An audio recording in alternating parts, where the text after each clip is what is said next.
Ready ہے.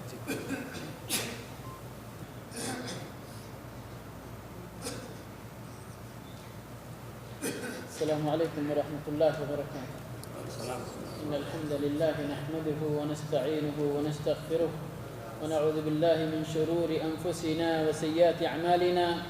من يهده الله فلا مضل له ومن يضلل فلا هادي له وأشهد أن لا إله إلا الله وحده لا شريك له وأشهد أن محمدا عبده ورسوله. أما بعد فإن خير الحديث كتاب الله وخير الهدي هدي محمد صلى الله عليه وسلم وشر الأمور محدثاتها وكل محدثة بدعة وكل بدعة ضلالة وكل ضلالة في النار.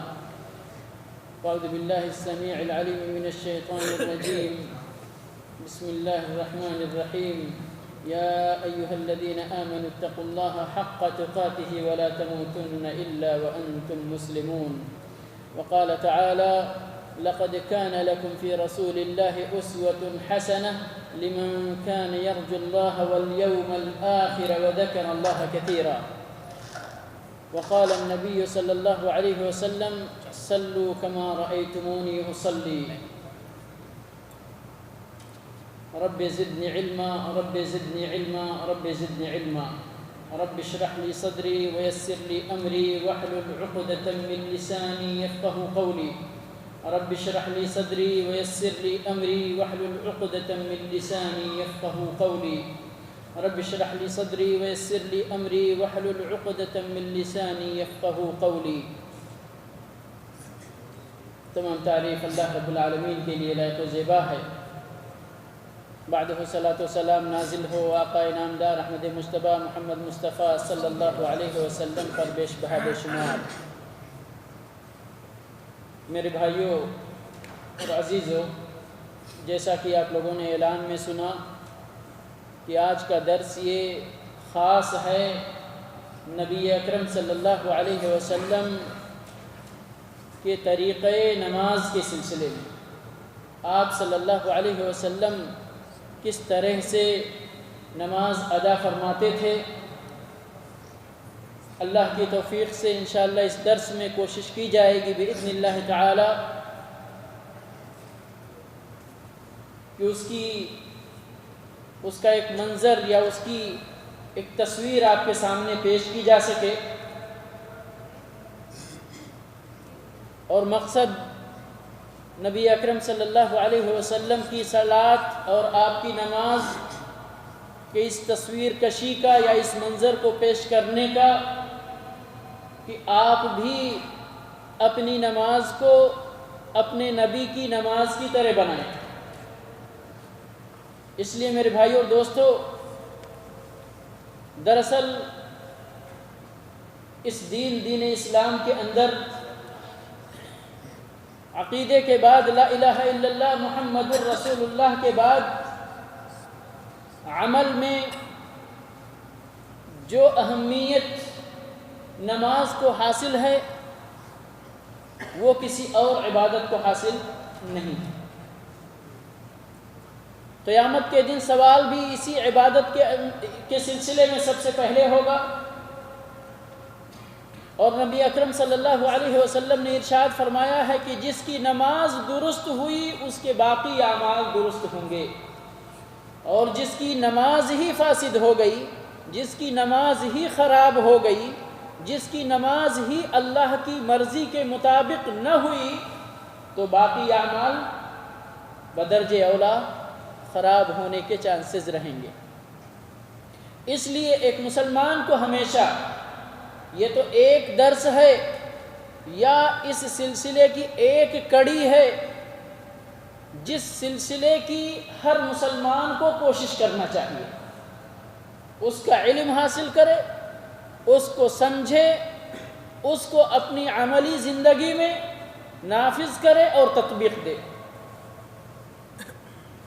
صرف نماز کے سلسلے میں آپ نے صلی اللہ علیہ وسلم یہ نہیں فرمایا کہ نماز مجھ سے سیکھ لو، حتیٰ کہ اسلام کے 5ویں رکن حج کے بارے میں آپ نے فرمایا خذوا عنی مناسککم، مطلب یہ ہوا کہ پورا کا پورا اسلام اور اسلام میں طریقے عبادت کو اس اسلام کے لانے والے نبی سے سیکھو۔ اور نماز کے بارے میں آپ صلی اللہ علیہ وسلم کا حرص کتنا تھا کہ آپ نے منبر پر چڑھ کر نماز ادا فرمائی تاکہ آپ کے امت کے وہ منتخب اور برگزیدہ لوگ جن کو اللہ رب العالمین نے آپ کی صحبت کے لیے چن رکھا تھا، وہ لوگ اس کا مشاہدہ کریں، وہ لوگ اس کو سیکھیں، وہ لوگ اس کو اپنے رگ و پے کے اندر بیٹھا لیں اور پھر اپنے بعد کے لوگوں کے لیے نبی صلی اللہ علیہ وسلم کی اس نماز کی کیفیت کو نقل کریں تاکہ ان کے بعد آنے والے لوگ بھی نبی صلی اللہ علیہ وسلم کی طرح ہی نماز ادا کریں۔ اور باقاعدہ اس چیز کا صحابہ کرام نے اہتمام بھی کیا۔ وضو کا عثمان رضی اللہ عنہ، ابو ہریرہ رضی اللہ عنہ، حضرت بلال رضی اللہ عنہ اور دیگر صحابہ کرام کس طرح سے اللہ کے نبی صلی اللہ علیہ وسلم وضو فرماتے تھے، کس طرح سے آپ صلی اللہ علیہ وسلم اپنے رب کی عبادت کرتے تھے، کس طرح سے آپ صلی اللہ علیہ وسلم اس نماز جیسے عظیم الشان عبادت کی ادائیگی فرماتے تھے، نقل کیا، پڑھ کر سکھایا، وضو کر کر سکھایا۔ اور ہر صحابی اپنی نماز کو بعینہ ہی اپنی جانکاری کے مطابق اپنے نبی صلی اللہ علیہ وسلم کی طرح پڑھ کر دکھانا اور سنانا چاہتے تھے، اور بعض ان میں سے دعویٰ کرتے تھے کہ میں تم میں سب سے بہترین، یا یہ کہیے نبی اکرم صلی اللہ علیہ وسلم سے سب سے زیادہ ملتی جلتی نماز پڑھتا ہوں اور وہ نماز تمہارے سامنے پیش کرتا ہوں۔ الغرض خلاصہ کلام یہ ہے کہ خود ہمارے رسول صلی اللہ علیہ وسلم نے نماز کی اہمیت کو بیان فرمایا اور اسی اہمیت کے پیش نظر اس کی کیفیت اور اس کے طریقے کو بیان فرمایا۔ صحابہ کرام نے اس عظیم الشان عبادت کی اہمیت کو محسوس کیا اور محسوس کرنے کے بعد اس کو خوب اچھی طرح سے سیکھ کر اپنے بعد کے لوگوں تک پہنچانے کی کوشش کی، اور اسی کوشش کا نتیجہ ہے کہ آج اگر متفرق روایتوں کو مختلف کتابوں کے اندر مروی، مختلف حدیث کی کتابوں، حدیث کے ذخیروں کے اندر یہ گوہر پارے منتشر ہیں، لیکن اگر ان کو اکٹھا کر دیا جائے تو بالکل ایسی ہی نماز ہمارے سامنے آ جائے گی جیسی نماز ہمارے رسول صلی اللہ علیہ وسلم اب اپنے رب کے حضور ادا کیا کرتے تھے۔ اور عصر حاضر کے یا یہ کہیے ماضی قریب کے عظیم محدث علامہ ناصر الدین البانی رحمۃ اللہ علیہ، انہوں نے ایک کتاب لکھی صلاۃ الرسول یا صفت صلاۃ النبی کے نام سے، اور انہوں نے اس کی جو کیفیت بیان کی کأنک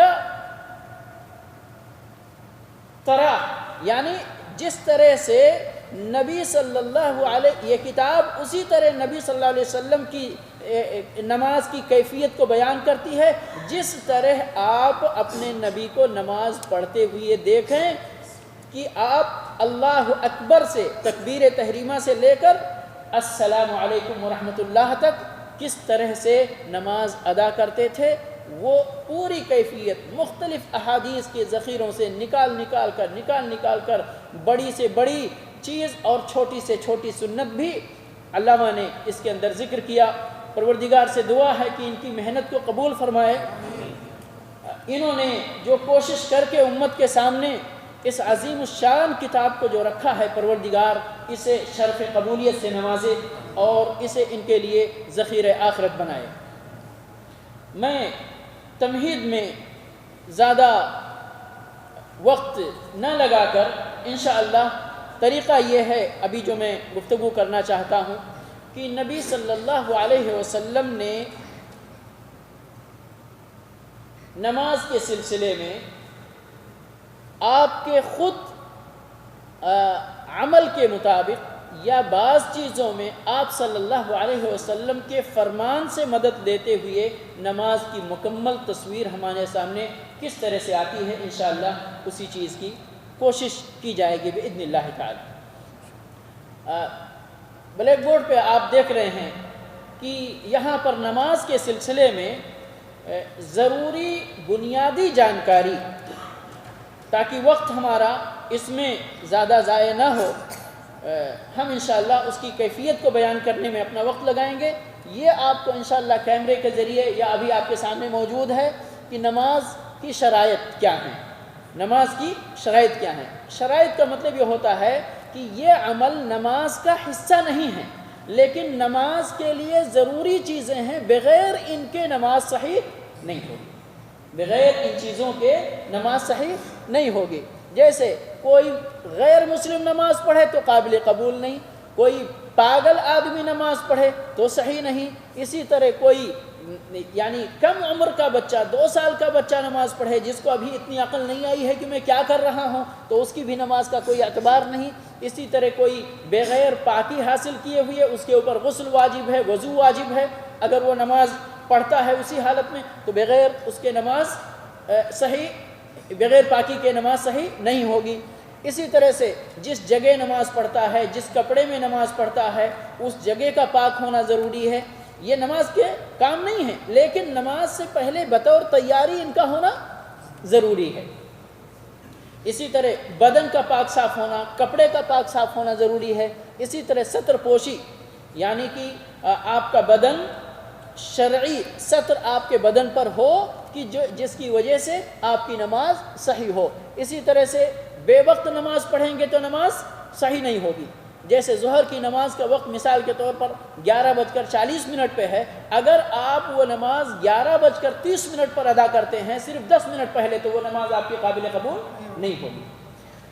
اسی طرح سے قبلہ رخ ہونا، کوئی شخص جانتے بوجھتے قبلہ ہمارا یہاں سے پشچم کی طرف سے مغرب کی طرف ہے، کوئی شمال یا جنوب یا مشرق کی طرف منہ کر کے نماز پڑھتا ہے، نماز صحیح نہیں ہوگی۔ اسی طرح سے نیت کرنا، اور نیت کا مسئلہ انشاءاللہ اس درس میں بھی میں کسی حد تک انشاءاللہ ذکر کروں گا۔ اس کے بعد نماز کے ارکان آپ کے سامنے ہیں۔ نماز کے ارکان سب سے پہلے نمبر پر، اگرچہ وہاں ترتیب کا اعتبار نہیں کیا گیا ہے،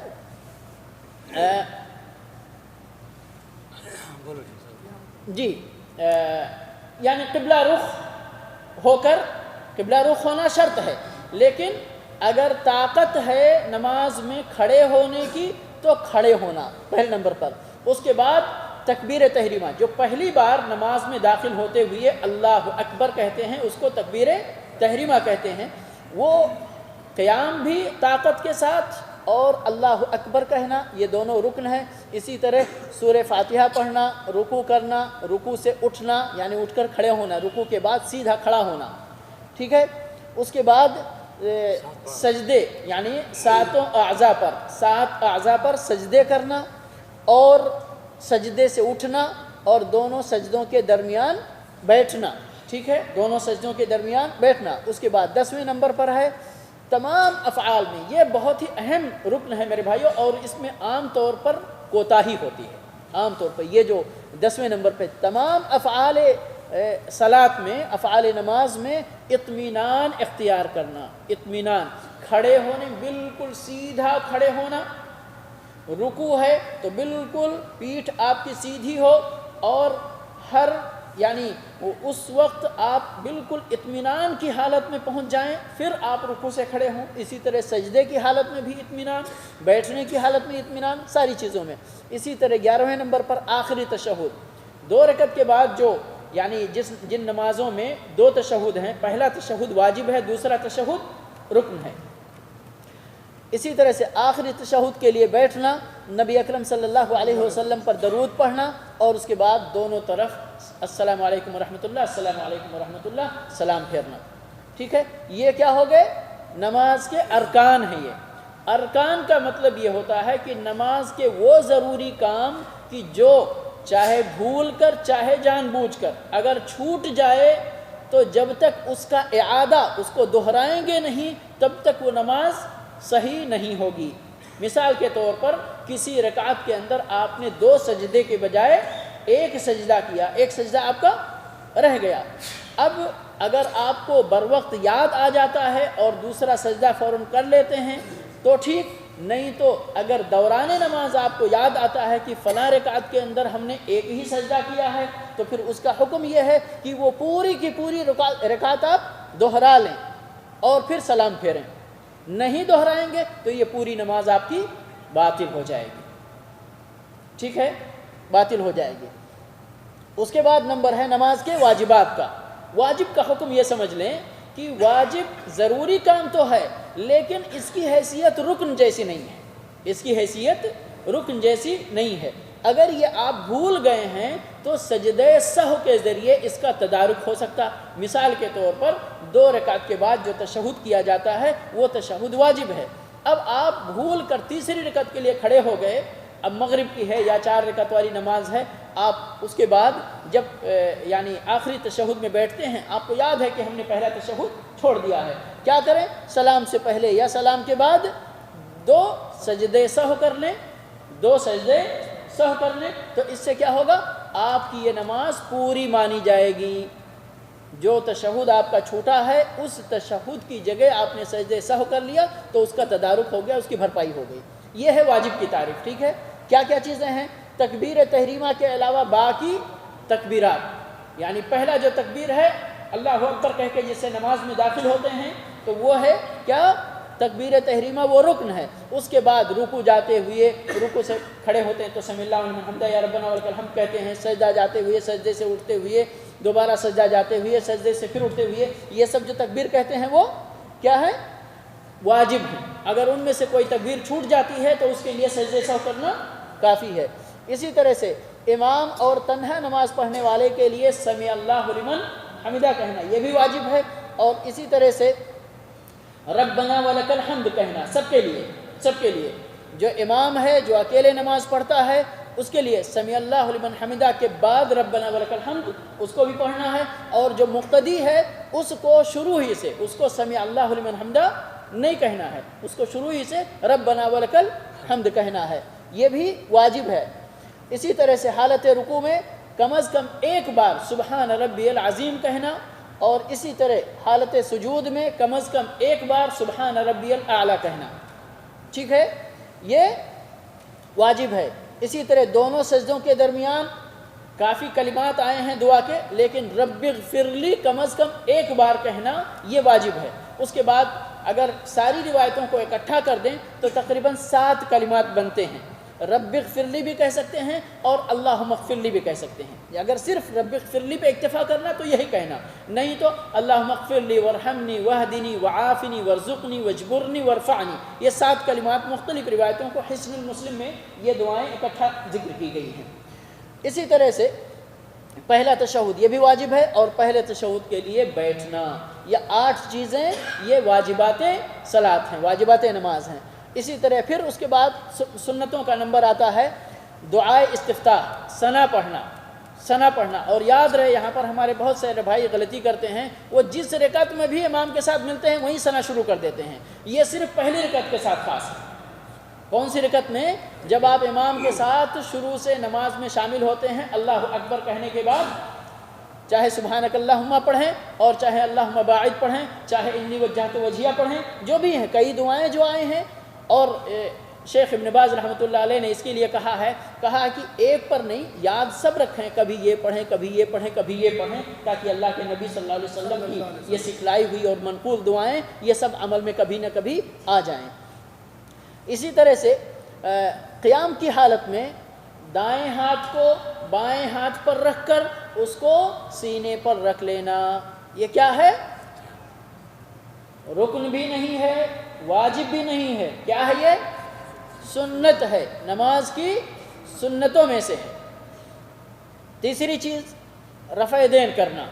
رفع دین کہاں کہاں کیا جائے گا؟ تکبیر تحریمہ کے ساتھ، رکوع جاتے ہوئے رکوع سے کھڑے ہوتے ہوئے، یہ 3 جگہیں ایک ہی حدیث میں ذکر ہیں۔ عبداللہ ابن عمر رضی اللہ عنہ کی متفق علیہ روایت ہے، جس کے اندر ان 3 مقام پر رفع الیدین کرنا یہ ایک ہی حدیث میں موجود ہے۔ دوسری حدیث، اور وہ بھی میرے پاس موجود ہے انشاءاللہ سی ڈی بناتے وقت، وہ حدیثیں بھی جن پر یعنی نماز کی کیفیت کی بنیاد ہے، وہ چند حدیثیں میں اردو میں ترجمہ کر کے وہ بھی لے کر آیا ہوں۔ انشاءاللہ سی ڈی بناتے وقت اللہ نے چاہا تو کہیں نہ کہیں اس کو ایڈجسٹ کیا جائے گا۔ تو اس کے بعد چوتھی جگہ کہاں پر ہے جہاں پر رفع الیدین کیا جائے گا؟ جو نمازیں 3 رکعت والی یا 4 رکعت والی ہیں، جب 2 رکعت کے بعد تشہد میں بیٹھتا ہے نمازی، اور بیٹھنے کے بعد جب تیسری رکعت کے لیے کھڑا ہوتا ہے تو اس وقت کیا جائے گا۔ یہ بھی صحیح بخاری کی روایت میں عبداللہ ابن عمر رضی اللہ عنہ سے ثابت ہے۔ اس کے بعد رکوع میں سر کو پیٹھ کے بالکل برابر رکھنا، اور انشاءاللہ آپ لوگ تھوڑا صبر سے کام لیں گے، آج باذن اللہ تعالی انشاءاللہ پریکٹیکل بھی بتانے کی کوشش کی جائے گی کہ کس طرح سے سر کو برابر کرتے ہیں۔ دونوں سجدوں کے درمیان 1 سے زائد بار دعائے مغفرت کرنا۔ ابھی آپ نے اوپر دیکھی ہے نا واجبات میں کہ رب اغفر لی کہنا یہ واجب ہے، اس کے علاوہ اللہم اغفر لی وارحمنی واہدنی جو بھی اور دعائیں ہیں وہ کہنا کیا ہے؟ سنت ہے۔ اسی طرح سے رکوع اور سجود میں سبحان ربی العظیم سبحان ربی الاعلیٰ 1 بار کہنا واجب ہے، اور 1 سے زائد بار جتنی بار آپ چاہیں کہتے ہیں، یہ کم از کم 3 بار کہنا چاہیے۔ اور نبی اکرم صلی اللہ علیہ وسلم کی تسبیحات کا جو اندازہ لگایا گیا وہ کم از کم 10 تسبیحات نکلتی ہیں۔ کتنی؟ 10 تسبیحات کہ آپ صلی اللہ علیہ وسلم رکوع میں اور سجدے میں دونوں میں سبحان ربی العظیم 10 بار کہتے تھے، سبحان ربی الاعلیٰ 10 بار کہتے تھے۔ اسی کے ساتھ اور بھی جو دعائیں ہیں۔ اسی طرح سے سجدے میں دونوں بازوؤں کو دونوں پہلوؤں سے اور پیٹ کو دونوں رانوں سے الگ کرنا، یعنی سجدے کی جو بہترین کیفیت ہے اس کیفیت کو باقی رکھنا، یہ بھی سنن میں سے ہے۔ سجدے کے وقت دونوں بازوؤں کو زمین سے اٹھائے رکھنا، یعنی اس طرح زمین پر بچھا کر نہ رکھنا۔ پہلے تشہد میں اور دونوں سجدوں کے درمیان بائیں پاؤں پر بیٹھنا اور دائیں کو کھڑا رکھنا، یعنی جو افتراش کی صورت کیفیت اس کا نام ہے افتراش، اور دوسری کیفیت ہے جس کو آخری تشہد میں اختیار کرتے ہیں وہ تورک ہے۔ اسی طرح آخری تشہد میں تورک کرنا، یہ بھی سب سنتیں ہیں۔ آخری تشہد میں دعا کرنا، کہاں تک؟ التحیات تو ضروری ہے، درود بھی ضروری ہے، ٹھیک ہے۔ اس کے بعد اللہ کے نبی صلی اللہ علیہ وسلم نے فرمایا ہے پھر آدمی جو کچھ بھی چاہے اپنے لیے اچھی اچھی دعائیں مانگے۔ تو انسان اپنے لیے، اپنے مسلمان بھائیوں کے لیے وہ اچھی اچھی دعائیں دنیا اور آخرت کی بھلائی مانگ سکتا ہے، یہ سنت ہے، ٹھیک ہے۔ پہلے تشہد میں درود پڑھنا، یاد رہے کہ دوسرے تشہد میں درود پڑھنا ضروری ہے، لیکن پہلے تشہد میں درود پڑھنا اس کی حیثیت سنت کی ہے۔ جہری نمازوں میں جہری قرأت کرنا، سری نمازوں میں سری قرأت کرنا، یہ بھی سنت کے فہرست میں آتا ہے۔ اسی طرح سورہ فاتحہ کے علاوہ قرآن کی کوئی اور ایک مکمل صورت یا کسی صورت کی چند آیتیں سورہ فاتحہ کے ساتھ ملانا، یہ بھی سنت ہے، مسنون ہے، ملانا اچھا ہے، ٹھیک ہے۔ کوئی اگر نہیں ملاتا ہے تو اس کی نماز پر کوئی فرق نہیں پڑے گا۔ یاد رکھیں واجبات ارکان بھی میں نے بتایا کہ اس کی کیا حیثیت ہوتی ہے نماز میں، کہ اگر وہ چھوٹ جائے چاہے بھول کر چاہے جان بوجھ کر، نماز اس وقت تک مکمل نہیں ہوگی جب تک کہ اس کا اعادہ نہ ہو، ٹھیک ہے۔ واجبات کیا ہے؟ اگر چھوٹ جائے تو سجدہ سہو سے اس کا تدارک ہوتا ہے، اس کی تلافی ہوتی ہے۔ سنت یہ ہے کہ چھوٹ جائے اگر تو اس کا نہ اعادہ کرنے کی ضرورت ہے اور نہ نماز میں کوئی کمی واقع ہوتی ہے، البتہ ایک سنت آپ سے فوت ہو گئی، ایک سنت سے آپ محروم ہو گئے۔ اور انشاءاللہ یاد رہے ایک چیز سنت کے سلسلے میں کہ سنتیں اس لیے نہیں آئی ہیں کہ ان کو جان بوجھ کر چھوڑا جائے، یہ پوائنٹ یاد رہے۔ سنتیں عمل کرنے کے لیے ہیں، لیکن اگر چھوٹ جائے تو اس کا حکم کیا ہے؟ اس سے آپ کی نماز پر کوئی فرق نہیں پڑے گا۔ نماز کو باطل کرنے والی چیزیں یہ جانتے ہوئے کہ حالت نماز میں گفتگو نہیں کرنا چاہیے، ہے نا، گفتگو کرنا حرام ہے۔ اگر علم ہے اس مسئلے کا پھر بھی گفتگو کر لیا تو نماز باطل ہو جائے گی۔ لیکن اگر بھول کر یا مسئلے کا علم نہیں ہے اور کسی نے گفتگو کر لیا، یہ واقعہ نبی صلی اللہ علیہ وسلم کے زمانے میں ہو چکا ہے کہ صحابی کو مسئلہ معلوم نہیں تھا، پہلے نماز میں گفتگو جائز تھی، بعد میں گفتگو حرام کر دی گئی، تو ان کو پہلا حکم معلوم تھا، دوسرا حکم معلوم نہیں تھا، گفتگو کر بیٹھے تو اللہ کے نبی صلی اللہ علیہ وسلم نے ان کو حکم تو بتایا لیکن نماز دہرانے کا حکم نہیں دیا۔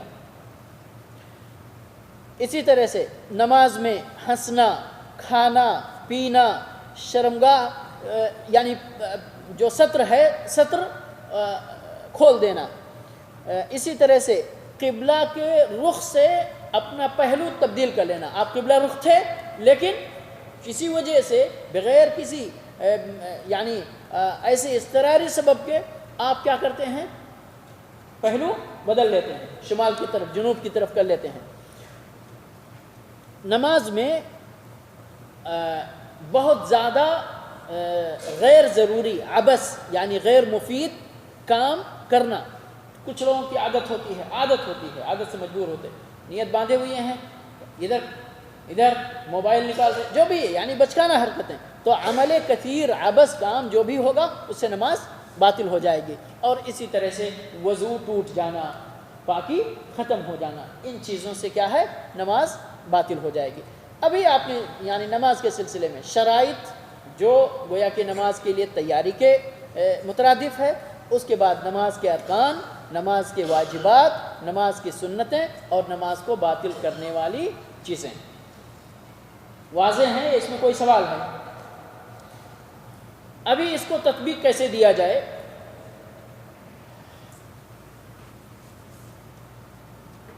سب سے پہلی بات، جیسے کہ نماز کے شروط کے سلسلے میں آپ نے دیکھا کہ نماز کی ساری شرطیں پوری کر کے، ٹھیک ہے، آپ نماز کے لیے تیار ہو جائیں۔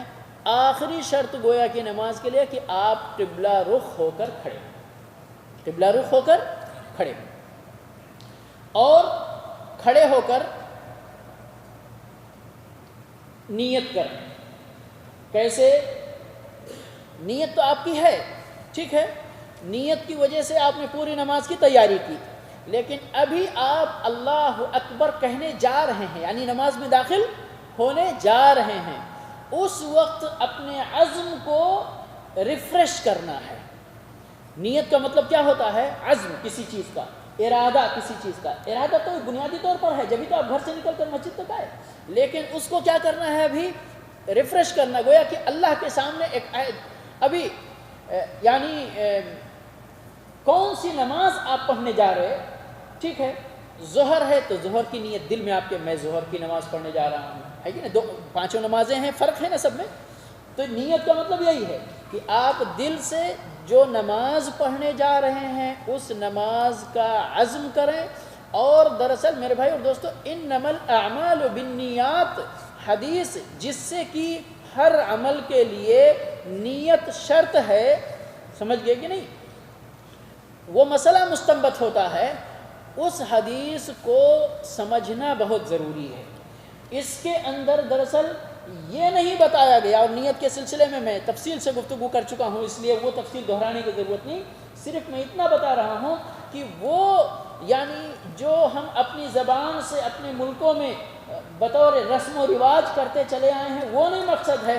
مقصد یہ ہے کہ اپنے دل کے ارادے کو اللہ کی رضا کے لیے خالص کرنا۔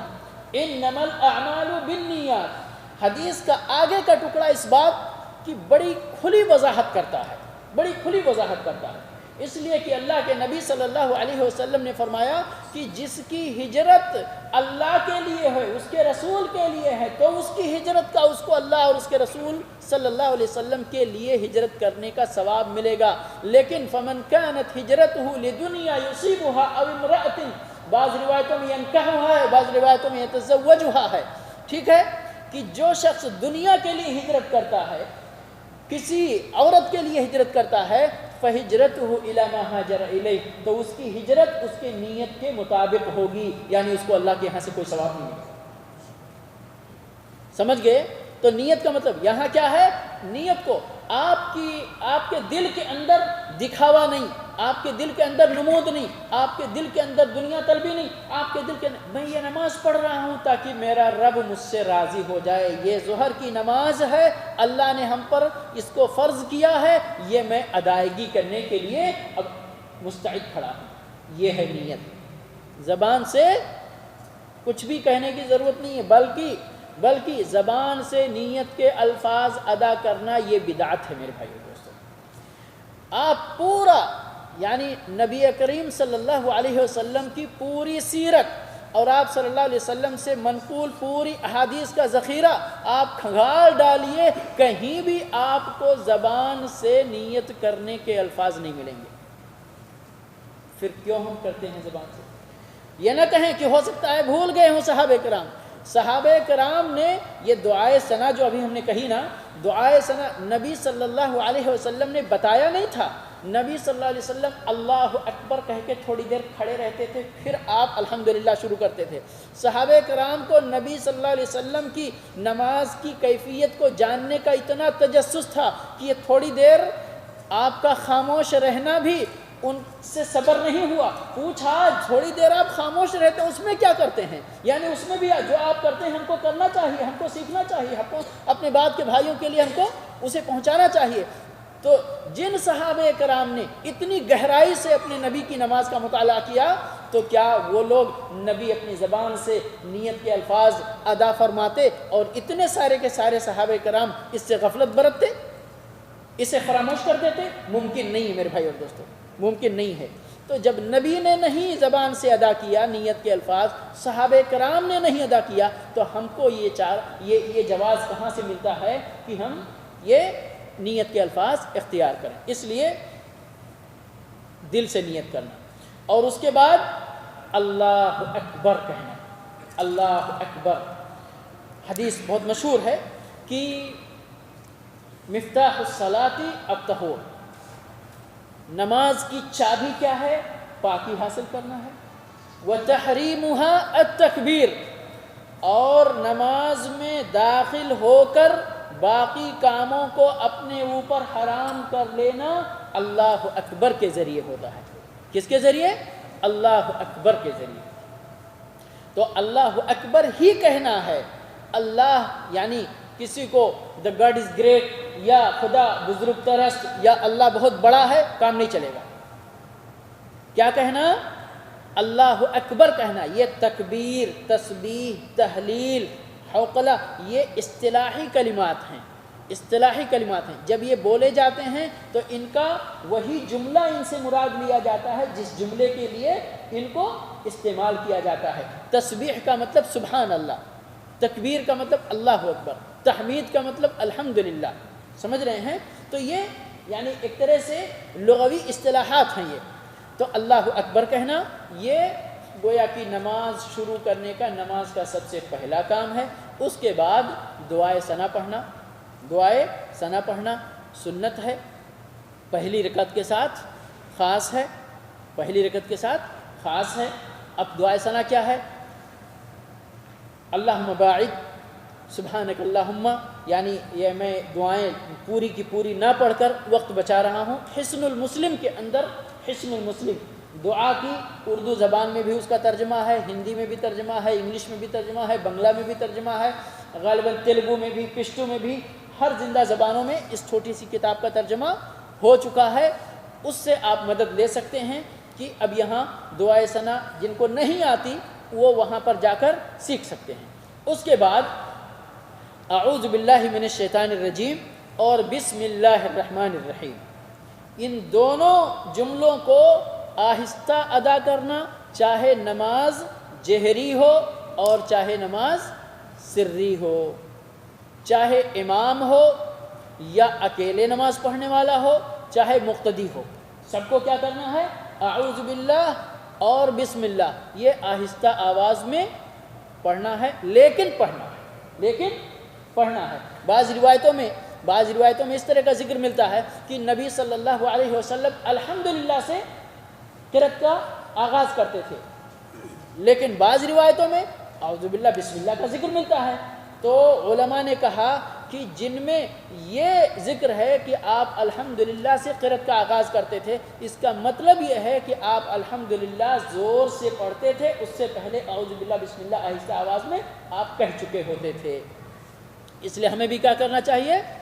اعوذ باللہ اور بسم اللہ آہستہ آواز میں کہنا چاہیے۔ اس کے بعد اگر نماز جہری ہے اور نمازی امام ہے یا اکیلے پڑھ رہا ہے، کون؟ نمازی امام ہے یا اکیلے پڑھ رہا ہے، تو اس کو سورہ فاتحہ بلند آواز میں پڑھنا سنت ہے، لیکن پڑھنا ضروری ہے۔ سورہ فاتحہ پڑھنا لا صلاۃ لمن لم یقرأ بفاتحۃ الکتاب، اور 2 حدیثوں کا ترجمہ میں نے یا 3 حدیثوں کا ترجمہ کیا ہے، جس سے مسئلہ بالکل صاف ہو جاتا ہے کہ سورہ فاتحہ پڑھنا ضروری ہے۔ مقتدی اگر ہے تو امام کے پیچھے پیچھے یا امام کے سورہ فاتحہ ختم کرنے کے بعد آہستہ آواز میں وہ سورہ فاتحہ پڑھے گا۔ جہری نماز ہے، امام سورہ فاتحہ پڑھتے پڑھتے پڑھتے غیر المغضوب علیہم ولا الضالین پہ پہنچتا ہے، اس وقت امام اور مأموم یعنی امام اور مقتدی دونوں کو زور بلند آواز سے آمین کہنا یہ سنت ہے۔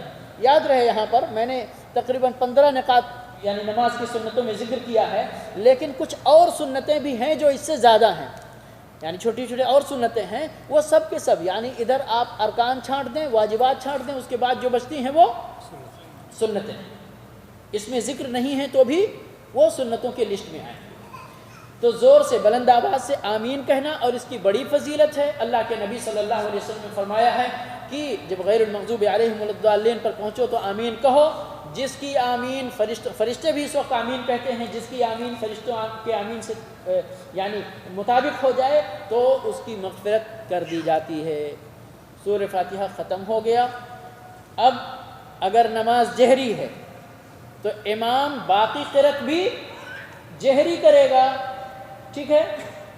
منفرد ہے، نماز اکیلے پڑھنے والا آدمی ہے، باقی قرأت بھی وہ زور سے کرے گا، ٹھیک ہے؟ لیکن اگر نماز سری ہے تو جس طرح سورہ فاتحہ سری پڑھا تھا اسی طرح باقی قرأت امام بھی، مقتدی بھی، منفرد بھی سب کے سب سری کریں گے، یعنی جہری قرأت کرنا سنت ہے اور سری نمازوں میں سری قرأت کرنا یہ بھی نبی صلی اللہ علیہ وسلم کی سنت ہے۔ ایک یہاں بہت اہم سنت جس کے لیے بڑا جھگڑا ہوتا ہے،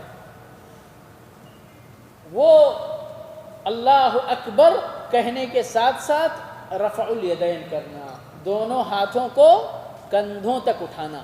اب کندھوں تک یا کانوں تک، کانوں کی لو کا بھی آتا ہے، کان کا یہ اوپری حصہ بھی آتا ہے، حیال اذنیہ بھی آتا ہے، کانوں کو یعنی مختلف الفاظ ہیں۔ تو علماء نے کہا اس کی تطبیق کا طریقہ یہ ہے کہ آدمی اتنے مناسب مقدار میں اٹھائے کہ اس کا ہاتھ کندھے کے برابر بھی ہو، انگلیاں اس کے کانوں کے برابر ہیں، انگوٹھے اس کے کان کے لو کے برابر ہیں۔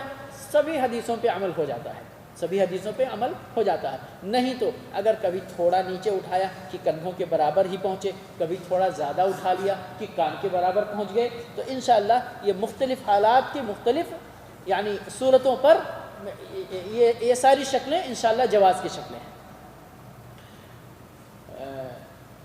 رفع الیدین کے ساتھ ساتھ اللہ اکبر کے ساتھ ایک کام اور کیا جاتا ہے، اور بعض روایتوں میں آتا ہے کہ پہلے آپ رفع الیدین کرتے تھے پھر اللہ اکبر کہتے تھے، اس کے بعد وہ بھی ایک جھگڑے کا میٹر ہے۔ اللہ ہمارے اس امت کے اندر اتحاد پیدا کرے علم کی بنیاد پر۔ وہ ہاتھوں کو، داہنے ہاتھ کو بائیں ہاتھ پر رکھنا، اس میں تو صرف امام مالک رحمۃ اللہ علیہ کو اختلاف ہے، وہ کہتے ہیں ان کے یہاں ہے چھوڑنا ہے، ٹھیک ہے، لیکن باقی ائمہ کے یہاں داہنے ہاتھ کو بائیں ہاتھ پہ رکھنا ہے۔ اب یہ دونوں ہاتھوں کو کہاں رکھنا ہے یہ جھگڑے کا میٹر ہے۔ بعض مذاہب میں تحت السرہ کی بات ہے، اور صحیح احادیث کے اندر ابن خزیمہ کی روایت ہے، مسند احمد کی روایت ہے، اور روایت بہت صاف ہے۔ کہ آپ صلی اللہ علیہ وسلم نے داہنے ہاتھ کو بائیں ہاتھ پر رکھا اور پھر دونوں ہاتھوں کو اپنے سینے پر باندھ لیا. وہ بھی روایت میں نے ترجمہ کر کے رکھا ہے، انشاءاللہ وہ بھی روایت آپ کو کیسٹ میں ملے گی باذن اللہ. تو روایت بہت واضح ہے. ایک روایت جو حضرت علی رضی اللہ عنہ کی جس میں تحت السرہ کی بات ہے، اس امام نووی رحمۃ اللہ علیہ نے، کس نے؟ امام نووی، مذہب شافعی کی بہت بڑے امام ہیں. امام نووی رحمۃ اللہ علیہ نے کہا ہے اس روایت کے ضعیف ہونے پر اتفاق ہے. جو سرہ کے نیچے، ناف کے نیچے جو ہاتھ باندھنے کی جو روایت ہے، اس روایت کے ضعیف ہونے پر علماء کا اتفاق ہے. اور سینے والی روایت صحیح ابن خزیمہ کی ہے، مسند احمد کی ہے، اور سبھی روایتوں کو اکٹھا کر دیا جائے تو روایت صحیح کے درجے کی پہنچ جاتی ہے، یعنی سینے پر ہاتھ باندھنے کا مسئلہ صاف طور پر ثابت ہوتا ہے. کیونکہ یہاں وقت نہیں ہے دلیلوں کی مناقشہ کرنے کا، اس لیے معاف کیجیے گا. اور تقریباً یہاں میں نے آپ کو بتایا نہیں، اتنے دن سے جو آپ بلوغ المرام کا درس سن رہے ہیں، گویا کہ یہ سارے چیپٹر گزر چکے ہیں تفصیل کے ساتھ. انشاءاللہ یہاں اس درس میں آپ اس کو مختصراً خلاصے کے طور پر سن رہے ہیں. اللہ ہم سب کو اپنے نبی صلی اللہ علیہ وسلم کی سنت کو اپنانے کی توفیق عطا فرمائے. اسی طرح سے اب یہ اللہ اکبر کے ساتھ رفع الیدین کرنا اور اس کے بعد داہنے ہاتھ کو بائیں ہاتھ پر رکھ کر سینے پر باندھ لینا، سورہ فاتحہ پڑھنا، اس کے ساتھ کوئی اور سورت ملا کر پڑھنا. جب آپ قرأت سے فارغ ہو جائیں تو پھر رفع الیدین کرنا اور رکوع کے لیے چلے جانا، اللہ اکبر کہتے ہوئے. کیا کہتے ہوئے؟ اللہ اکبر کہتے ہوئے. رکوع میں جانے کے بعد رکوع کی کیفیت کیا ہے؟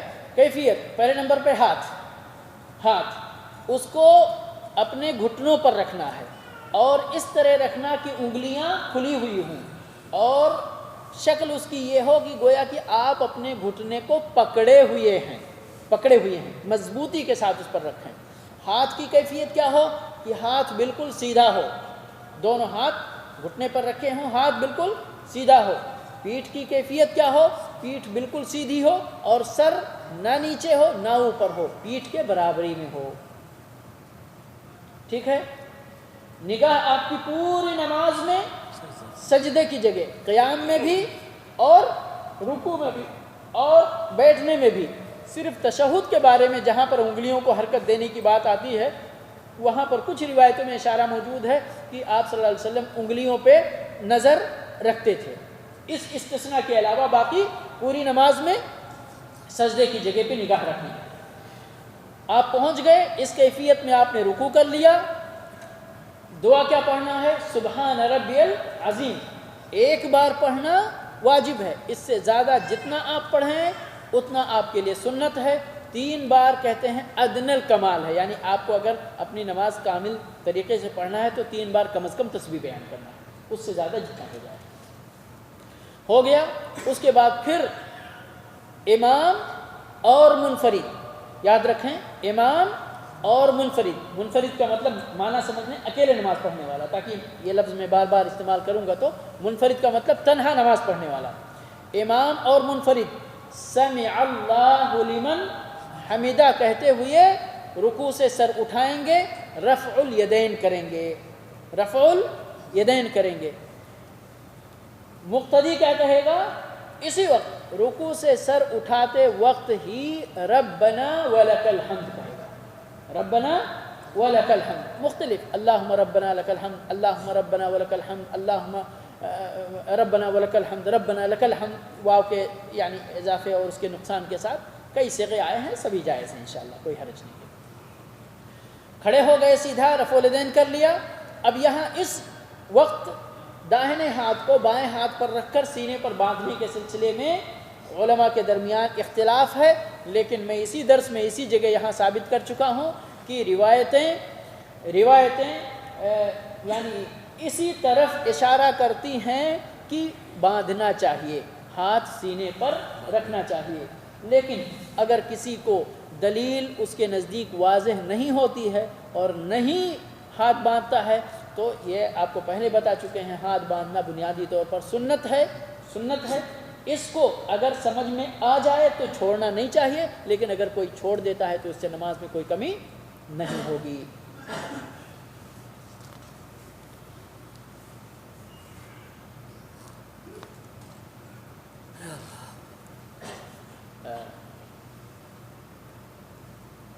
ربنا ولک الحمد، اس کے بعد حمدن کثیرن طیبا مبارکن فیہ، یہاں تک ٹھیک ہے۔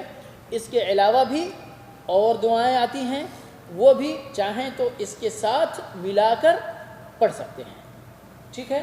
جتنا لمبا یعنی آپ اپنے اللہ کے لیے نماز پڑھنا چاہتے ہیں، اسی طرح سے اسی کے مطابق نماز کو یعنی دعاؤں کے اندر لمبی دعائیں اختیار کر سکتے ہیں یا مختصر دعائیں اختیار کر سکتے ہیں۔ قرأت کے سلسلے میں اس سے پہلے ایک نقطہ رہ گیا، قرأت کے سلسلے میں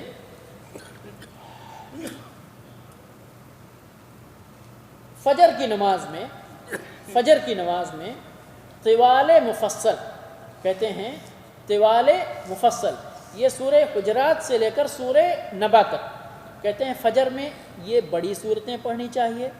اس کے بعد میں جو جیسے ظہر ہے، عصر ہے، عشاء ہے، ٹھیک ہے، یعنی جو میڈیم کلاس کی نمازیں ہیں، اس میں جو ہے وساط مفصل پڑھنا چاہیے، جو سورہ نبا سے لے کر کے سورہ ضحیٰ تک یا لم یکن الذین کفروا تک ہے، ٹھیک ہے۔ اور مغرب کی نماز میں قصار مفصل جو سورہ ضحیٰ سے لے کے آخری قل اعوذ برب الناس تک ہے۔ ان صورتوں کو عمومی طور پر اختیار کرنا چاہیے، لیکن نبی صلی اللہ علیہ وسلم سے ثابت ہے کہ آپ نے فجر میں چھوٹی صورتیں بھی پڑھی ہیں اور مغرب میں لمبی صورتیں بھی پڑھی ہیں۔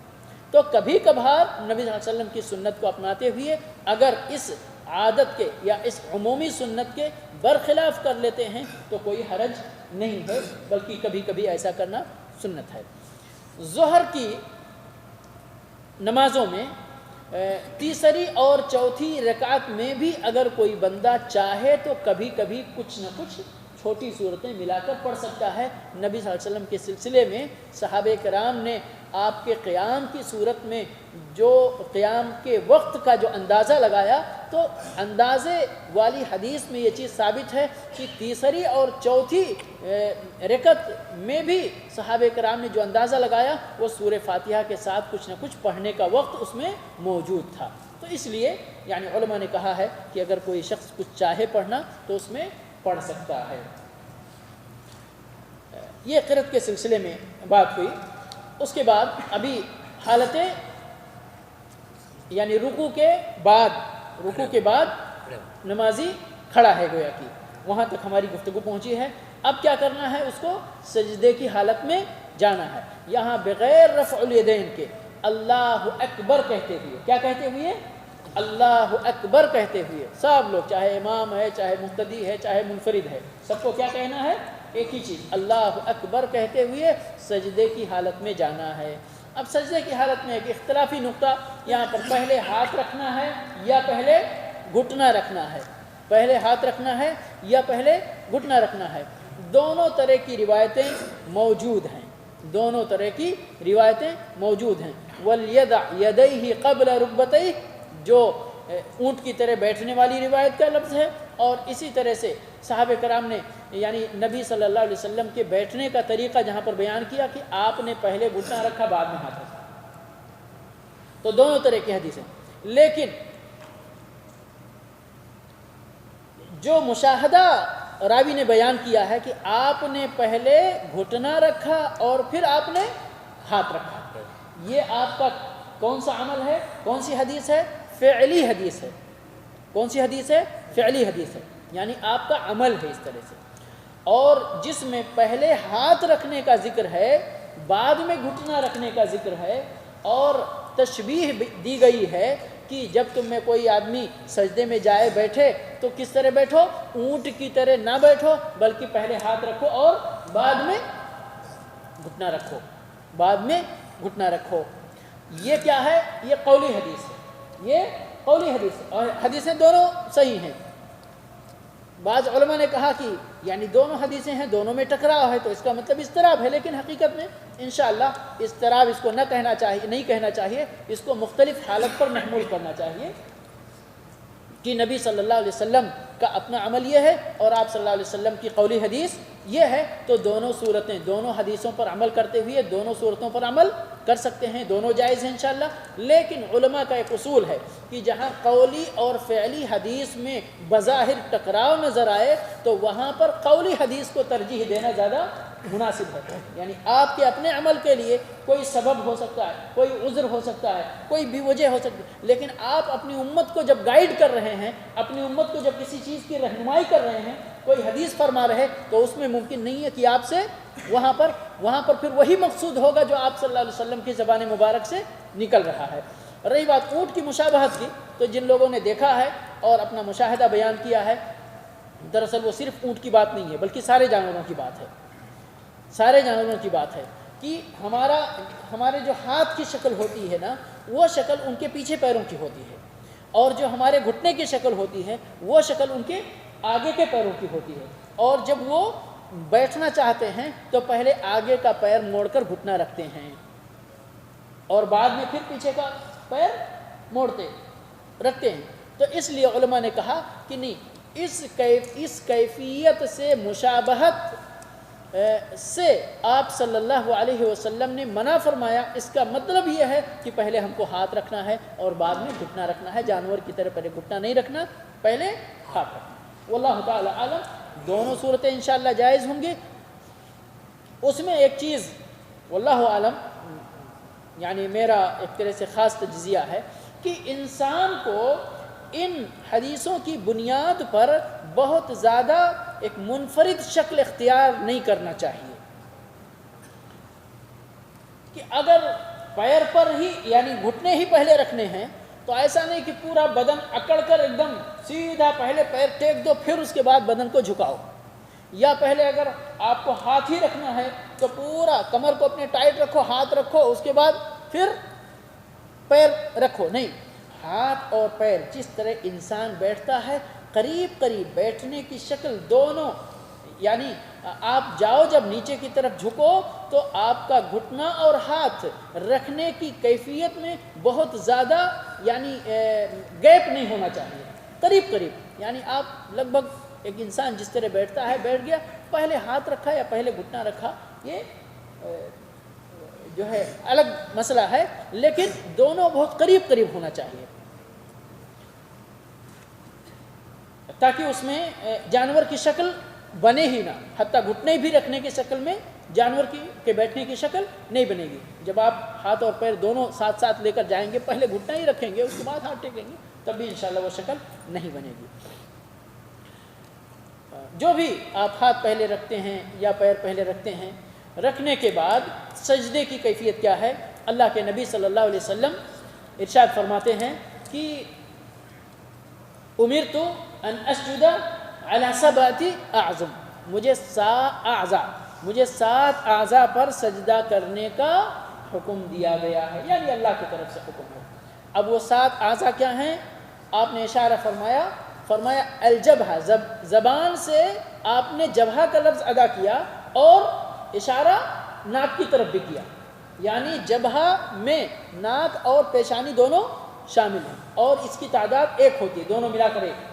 اس کے بعد پھر دونوں ہاتھ، پھر اس کے بعد دونوں گھٹنے، اور پھر پیر کے دونوں پیر کی انگلیاں، یعنی قبلہ رخ مڑی ہوئی، سمجھ گئے؟ اس لیے بعض علماء نے کہا کہ انگلیوں کا یہ باطنی جو یعنی اس کا اندرونی حصہ، اس کا باطنی حصہ یعنی اندرونی حصہ، یعنی انگلیاں اس طرح ہونا، اس طرح کھڑا بھی نہیں ہونا اور اس طرح الٹا بھی نہیں ہونا، سمجھ گئے؟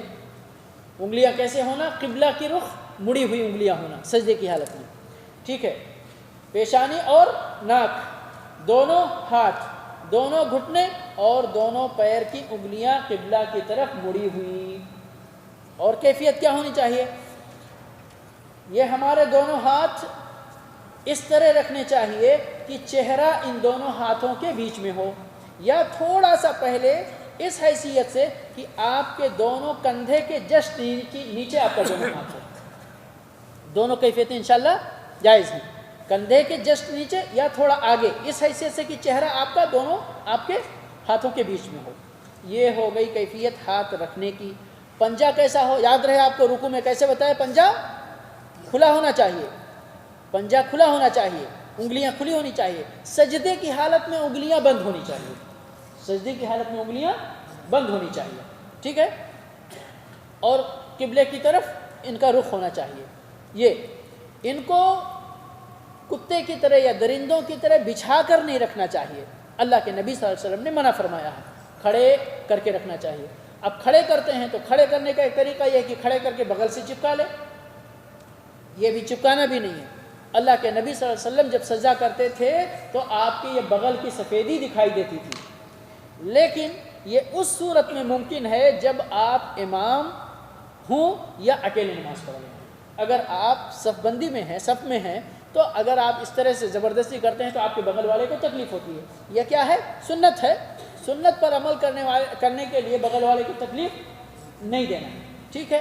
وہاں پر پھر کیا کرنا؟ کھڑا رکھنا، بچھانا پھر بھی نہیں، لیکن موڑ کر رکھنا، موڑ کر رکھنا. لیکن جیسے ہی آپ کو جگہ ملے تو اس کو سنت کیا ہے؟ کھول کر ہی رکھنا ہے. ٹھیک ہے. یہ ران آپ کی پیر کا اوپر کا حصہ اور آپ کا پیٹ یہ ملنا نہیں چاہیے. یعنی پیر اس طرح کھڑا ہو، سمجھیے ابھی یہاں آپ کے دونوں پیر ہیں. ٹھیک ہے. یہ دونوں پیر، یہاں آپ کا گھٹنا ہو گیا. اب یہاں یہ گھٹنا آپ کا یعنی ران کا حصہ بالکل کھڑا ہونا چاہیے اور پھر سجدے میں پیٹھ بالکل سیدھی ہونی چاہیے. یہ اس طرح سے سمجھ گئے.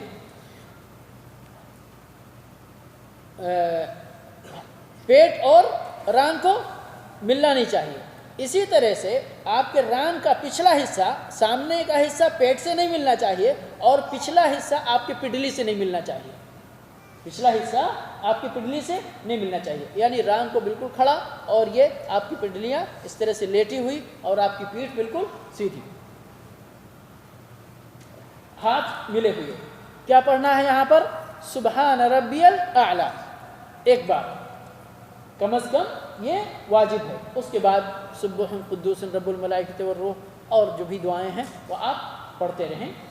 ملا کر پڑھیں تو اچھی بات ہے، نہیں تو سبحان ربی العظیم اور سبحان ربی الاعلیٰ رکوع اور سجود میں یہ کافی ہے انشاءاللہ.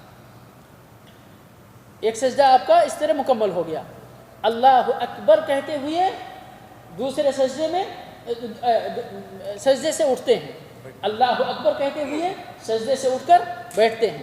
ٹھیک ہے. سب کہیں گے اللہ اکبر، امام بھی، منفرد بھی، مقتدی بھی. ٹھیک ہے. اٹھ کر بیٹھیں گے.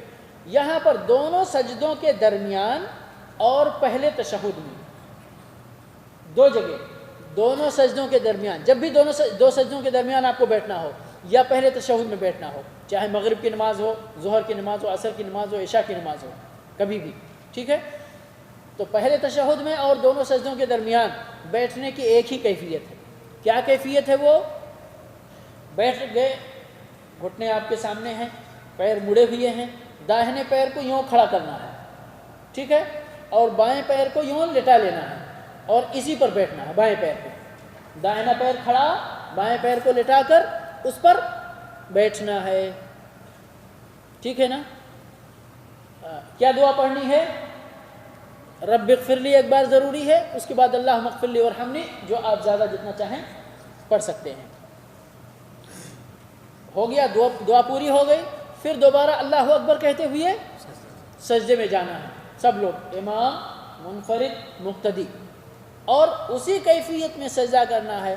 ہاتھ انگلیاں بند اس طرح قبلہ کی طرف، بچھانا نہیں، کھڑا رکھنا، بغل میں ملانا نہیں، کھلے رکھنا. ران اور پیٹ کو ملانا نہیں، کھلے رکھنے. ران کے پچھلے حصے کو پڈلی سے ملانا نہیں، یعنی بالکل چپک کے نہیں بیٹھنا، کھڑا رہنا. ٹھیک ہے. اور پیٹھ کو بھی سیدھی رکھنا، یعنی بہت زیادہ نیچے نہیں کرنا، بہت زیادہ اوپر نہیں کرنا. کچھ لوگوں کو دیکھا جاتا ہے کہ ایک دم ایسے پیٹھ ایسے ہو جاتی ہے، کچھ لوگوں کو دیکھا جاتا ہے ایسے کمان کی طرح بنی رہتی ہے. دونوں صورتوں میں اگر فطرتی کچھ ہے تو دوسری بات ہے، لیکن اگر خود آدمی اپنا بناتا ہے تو اس کو پیٹھ سیدھی رکھنا ہے. سجدہ کرنا، سبحان ربی الاعلیٰ ایک بار کہنا.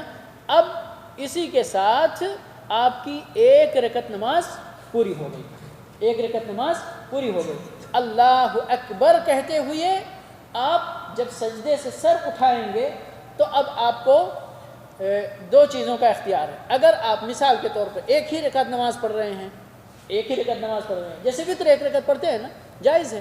ابو داؤد کی روایت ہے کہ جو چاہے 5 پڑھے، جو چاہے 3 پڑھے، جو چاہے 1 پڑھے، پڑھ سکتا ہے۔ تو ایک رکعت اگر آپ وتر پڑھ رہے ہیں یا 3 رکعت ہی پڑھا ہے آپ نے لیکن 2 کو الگ کر لیا ہے اور 1 کو الگ کیا ہے، تو ابھی تو آپ کے پاس ایک ہی رکعت ہے۔ ابھی دوسرا سجدہ کرنے کے بعد اللہ اکبر کہہ کے پھر ابھی کیا کرنا ہے؟ بیٹھنا ہے۔ کیسے بیٹھنا؟ جو میں نے ابھی کیفیت بتائی، پیر کو کھڑا کرنا اور اس پیر کو الٹا کر کے بچھا کر اس پہ بیٹھنا، ٹھیک ہے؟ التحیات پڑھنا، درود پڑھنا، مزید دعائیں پڑھنا اور اس کے بعد السلام علیکم ورحمۃ اللہ، السلام علیکم ورحمۃ اللہ۔ ایک رکعت نماز آپ کی پوری ہو گئی۔ یہ ایک اختیار، ٹھیک ہے نا؟ اگر نماز 2 رکعت کی ہے یا اس سے زیادہ کی ہے تو پھر آپ کو اللہ اکبر کہتے ہوئے دوسری رکعت کے لیے کھڑے ہونا ہے۔ لیکن یہاں ایک چھوٹا سا استراحت ہے جس کو جلسے استراحت بولتے ہیں۔ بیٹھنا کس طرح؟ اسی طرح جس طرح آپ دونوں سجدوں کے درمیان بیٹھے ہیں اسی طرح بیٹھنا، لیکن زیادہ لمبا نہیں بیٹھنا۔ بیٹھنا ہے اور بیٹھ کر پھر اٹھ جانا ہے۔ کوئی دعا نہیں ہے اس بیچ میں، کوئی دعا نہیں ہے اس بیچ میں۔ اللہ اکبر کہتے ہوئے اوپر چلے جانا، نیت باندھنے کی جو کیفیت بتائی گئی، داہنے ہاتھ کو بائیں ہاتھ پر رکھ کر سینے پر رکھ لینا، اور اس کے بعد اب یہاں یاد رہے اگر کوئی شخص دوسری رکعت میں امام کے ساتھ شامل بھی ہوتا ہے یا خود امام موجود ہے، پہلے سے مقتدی موجود ہے یا اکیلے نماز پڑھنے والا، کسی کو بھی یہاں دعائے ثنا نہیں پڑھنا ہے۔ کیا؟ دعائے ثنا نہیں پڑھنا ہے۔ اعوذ باللہ من الشیطان الرجیم، بسم اللہ الرحمن الرحیم، سورہ فاتحہ پڑھنا ہے، ٹھیک ہے؟ سورہ فاتحہ کے بعد جو بھی میسر ہو وہ چاہے وہ پوری سورت پڑھے یا سورت کا ٹکڑا پڑھے، جو میسر ہو وہ۔ جہری نماز ہے تو امام جہری پڑھے گا، منفرد ہے جہری پڑھے گا، مقتدی چپکے چپکے پڑھے گا، ٹھیک ہے؟ پڑھ لیے، اس کے بعد پھر رفع الیدین کرتے ہوئے اللہ اکبر کہتے ہوئے رکوع کے لیے جائیں گے۔ اسی کیفیت میں کھلے پنجوں کے ساتھ گھٹنے کو پکڑنا، ہاتھ بالکل سیدھے رکھنا، پیٹھ بالکل سیدھی رکھنا، ٹھیک ہے نا؟ پیر بالکل سیدھے رکھنا اور سبحان ربی العظیم، سبحان ربی العظیم پڑھنا، ٹھیک ہے؟ ایک بار کم از کم، اس سے زیادہ جتنا آپ چاہیں۔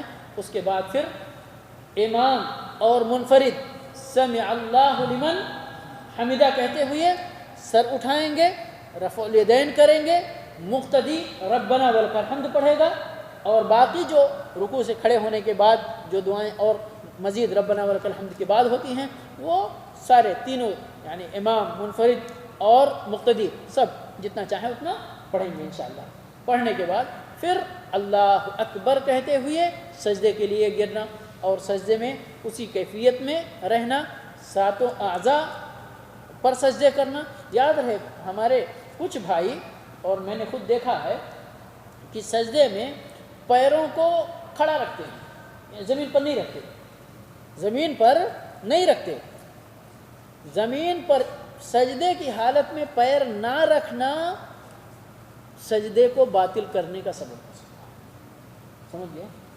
اور سجدہ اگر باطل ہوا تو پھر آپ کی نماز باطل ہو گئی۔ اسی طرح کچھ لوگ ہمارے بھائی پیشانی رکھتے ہیں لیکن ناک نہیں رکھتے ہیں زمین پر۔ زمین پر پیشانی بھی رکھنا اور ناک بھی ضروری طور پر رکھنا، اس لیے کہ اگر نہیں رکھتے ہیں تو پھر آپ کا سجدہ باطل، اور اگر سجدہ باطل تو پھر نماز باطل، اور آپ کو پتہ نہیں چلے گا، آپ کو پتہ نہیں چلے گا۔ تو اس لیے یعنی ان چیزوں کا یہ دیکھیں، یعنی چھوٹی چھوٹی باتیں ہیں لیکن ان پر توجہ دینے کی، اور ایک بار توجہ دے لیا، اس کو اپنی طریقے نماز میں شامل کر لیا نا، پھر انشاءاللہ مشکل نہیں ہے۔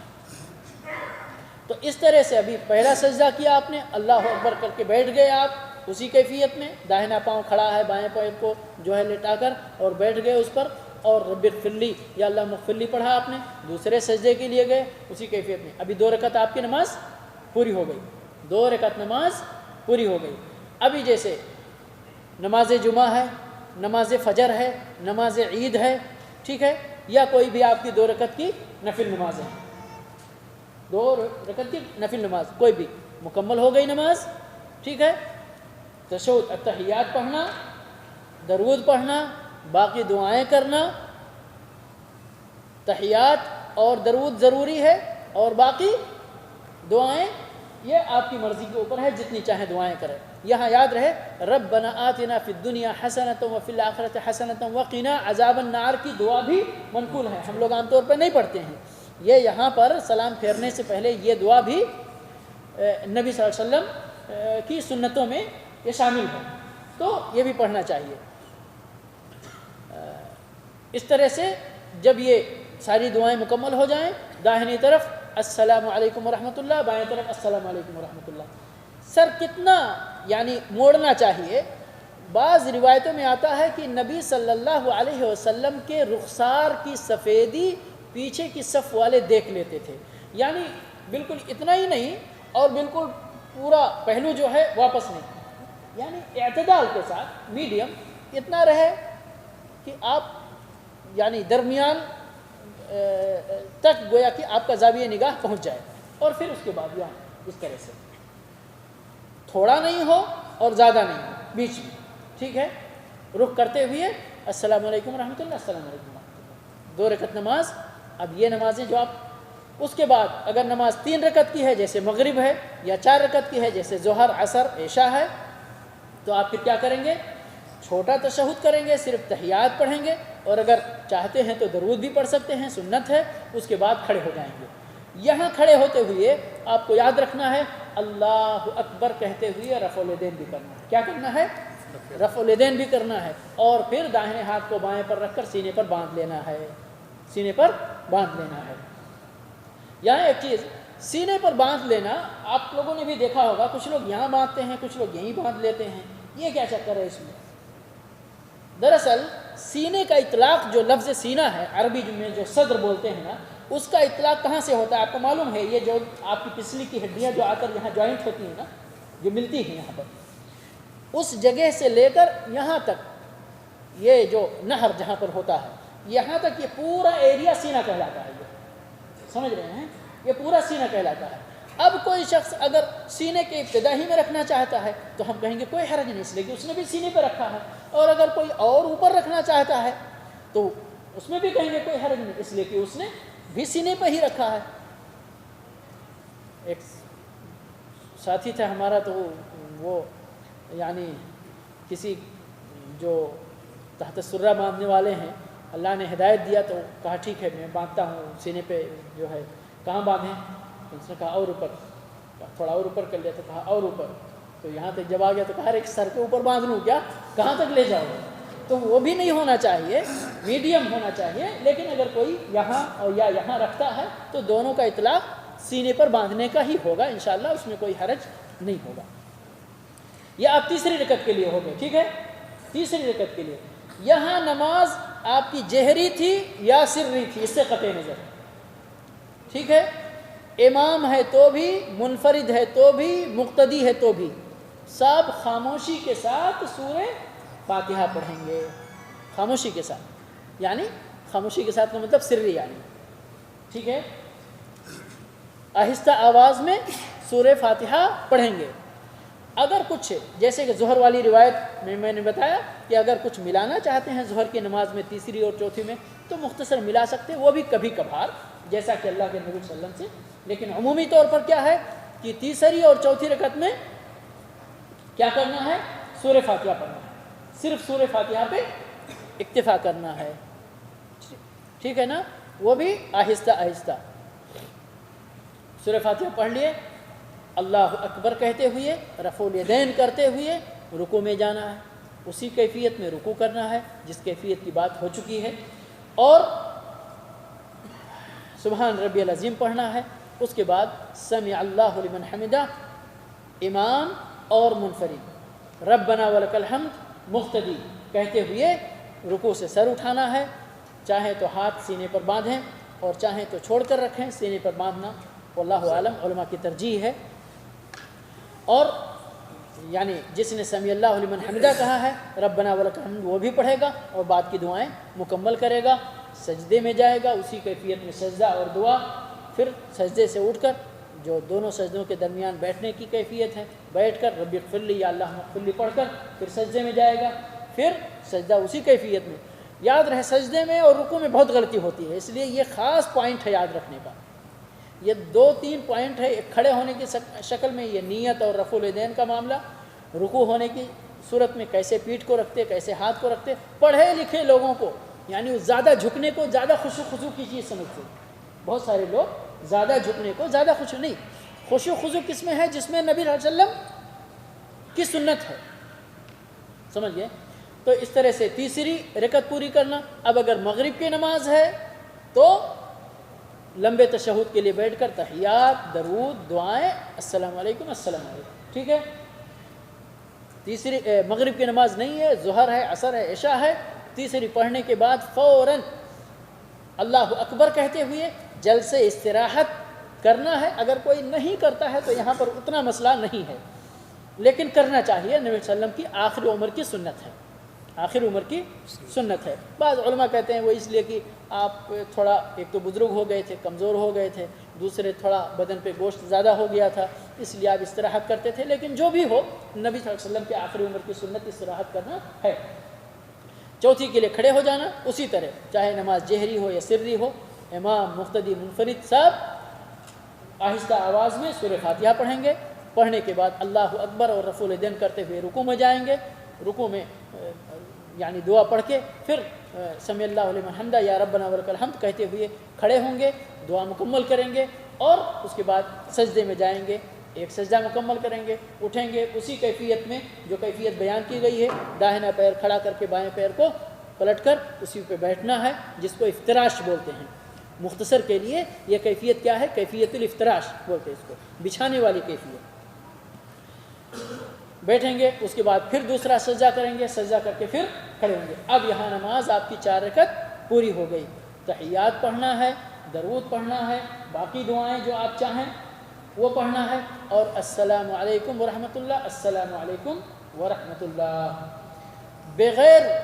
بغیر سلام کے آپ نماز سے فارغ نہیں ہوں گے، یہ رکن ہے۔ پہلا تحریمھا التکبیر، اللہ اکبر کہہ کے نماز میں آپ داخل ہوئے تھے، وہ بھی رکن ہے، اور وتحلیلھا التسلیم، اور نماز سے حلال ہونے کا ذریعہ جو ہے وہ کیا ہے؟ تسلیم، السلام علیکم ورحمۃ اللہ، السلام علیکم ورحمۃ اللہ۔ اس کے علاوہ کسی اور ذریعے سے آدمی نماز سے باہر نہیں آ سکتا، حلال نہیں ہو سکتا، سمجھ گئے؟ السلام علیکم ورحمۃ اللہ، السلام علیکم ورحمۃ اللہ۔ بعض روایتوں میں وبرکاتہ کا لفظ بھی آیا ہوا ہے، اس لیے اگر کبھی آدمی کوئی کہنا چاہے تو انشاءاللہ کبھی کبھار کوئی حرج نہیں، لیکن عمومی سنت کیا ہے؟ السلام علیکم ورحمۃ اللہ پڑھ لیے۔ اس کے بعد اللہ اکبر، ایک بار اللہ اکبر، یہاں آپ نہیں سنتے ہوں گے، یہاں سعودی عرب کے اندر آپ نہیں سنتے ہوں گے۔ یہ لوگ تعویل کرتے ہیں یہاں پر کہ تکبیر کا لفظ آتا ہے، اور صحابہ کرام بیان کرتے ہیں کہ نبی صلی اللہ علیہ وسلم جب سلام پھیرتے تھے تو تکبیر کی آواز سے، پہلے تو مائک نہیں تھا نا، پہلے تو مائک نہیں تھا، تو جب آپ آگے سلام پھیر دیتے، باقی سارے لوگ اللہ اکبر زور سے بولتے، تو پیچھے والوں کو پتہ چلتا کہ نبی صلی اللہ علیہ وسلم نے سلام پھیر دیا ہے۔ تو یہ لوگ تکبیر کا مطلب سمجھتے عام ذکر، عام ذکر نہیں۔ میں نے ابھی تھوڑی دیر پہلے بتایا کہ تکبیر ایک اصطلاحی کلمہ ہے، تکبیر جب بولا جائے تو سبحان اللہ کبھی نہیں بولا جا سکتا ہے اس کو، اور جب تسبیح بولا جائے تو اللہ اکبر نہیں کہا جا سکتا۔ تسبیح کا مطلب تسبیح سبحان اللہ، اور تکبیر کا مطلب تکبیر اللہ اکبر، سمجھ گئے؟ تو ایک بار اللہ اکبر کہنا، اس کے بعد 3 بار استغفر اللہ استغفر اللہ استغفر اللہ، اللہم انت السلام و منک السلام تبارک جو۔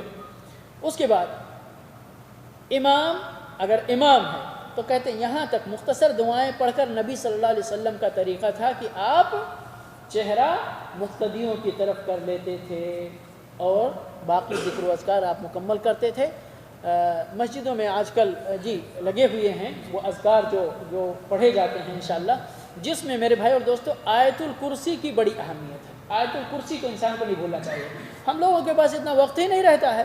ادھر استغفر اللہ استغفر اللہ اللہم انت السلام ہوئے، جو ہاتھ اٹھا کر دعا مانگنے والے ہیں وہ ہاتھ اٹھا کر تھوڑا سا دعا مانگے نبی کے واسطے سے، اس کے بعد ختم ہو گئی بات، اور جو لوگ نہیں ہیں وہ ویسے ہی اٹھ کر چلے گئے، سمجھ گئے؟ آیت الکرسی کے بارے میں اللہ کے نبی صلی اللہ علیہ وسلم نے فرمایا ہے کہ جس شخص نے پابندی کے ساتھ ہر فرض نماز کے بعد آیت الکرسی پڑھا تو اس کے جنت کے جانے میں اتنی ہی دیری ہے جتنی اس کی موت میں دیری ہے، یعنی موت ہوئی تو اللہ نے اس کو جنت دیا۔ تو ایسی چیزوں میں ہمیں کوتاہی کرنی چاہیے نہیں۔ اس طرح سے باقی اس کے بعد تسبیح ہے، تکبیر ہے، تحمید ہے، یہ کرنا ہے، وہ تفصیل انشاءاللہ۔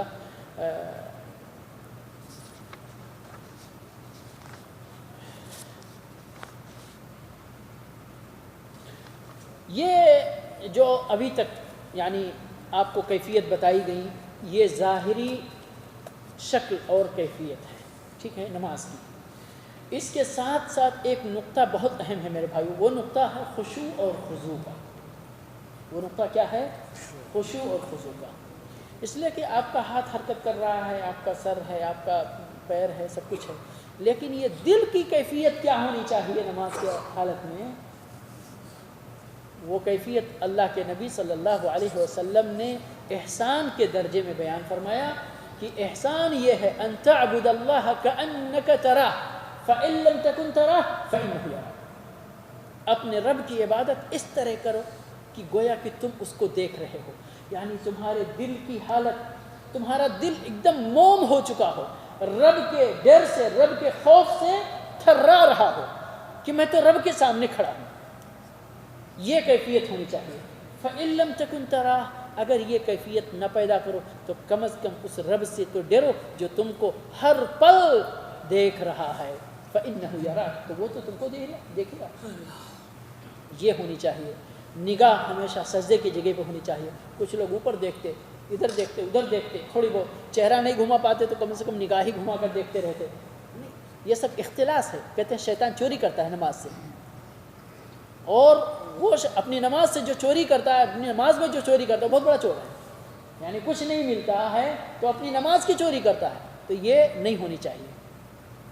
آپ خود دیکھیں کہ یعنی کبھی ایسا تو نگاہ بچاتے نا، ارے دوسرا کوئی دیکھ نہیں رہا ہے، اللہ تو دیکھ رہا ہے نا کہ آپ ادھر ادھر کر رہے ہیں۔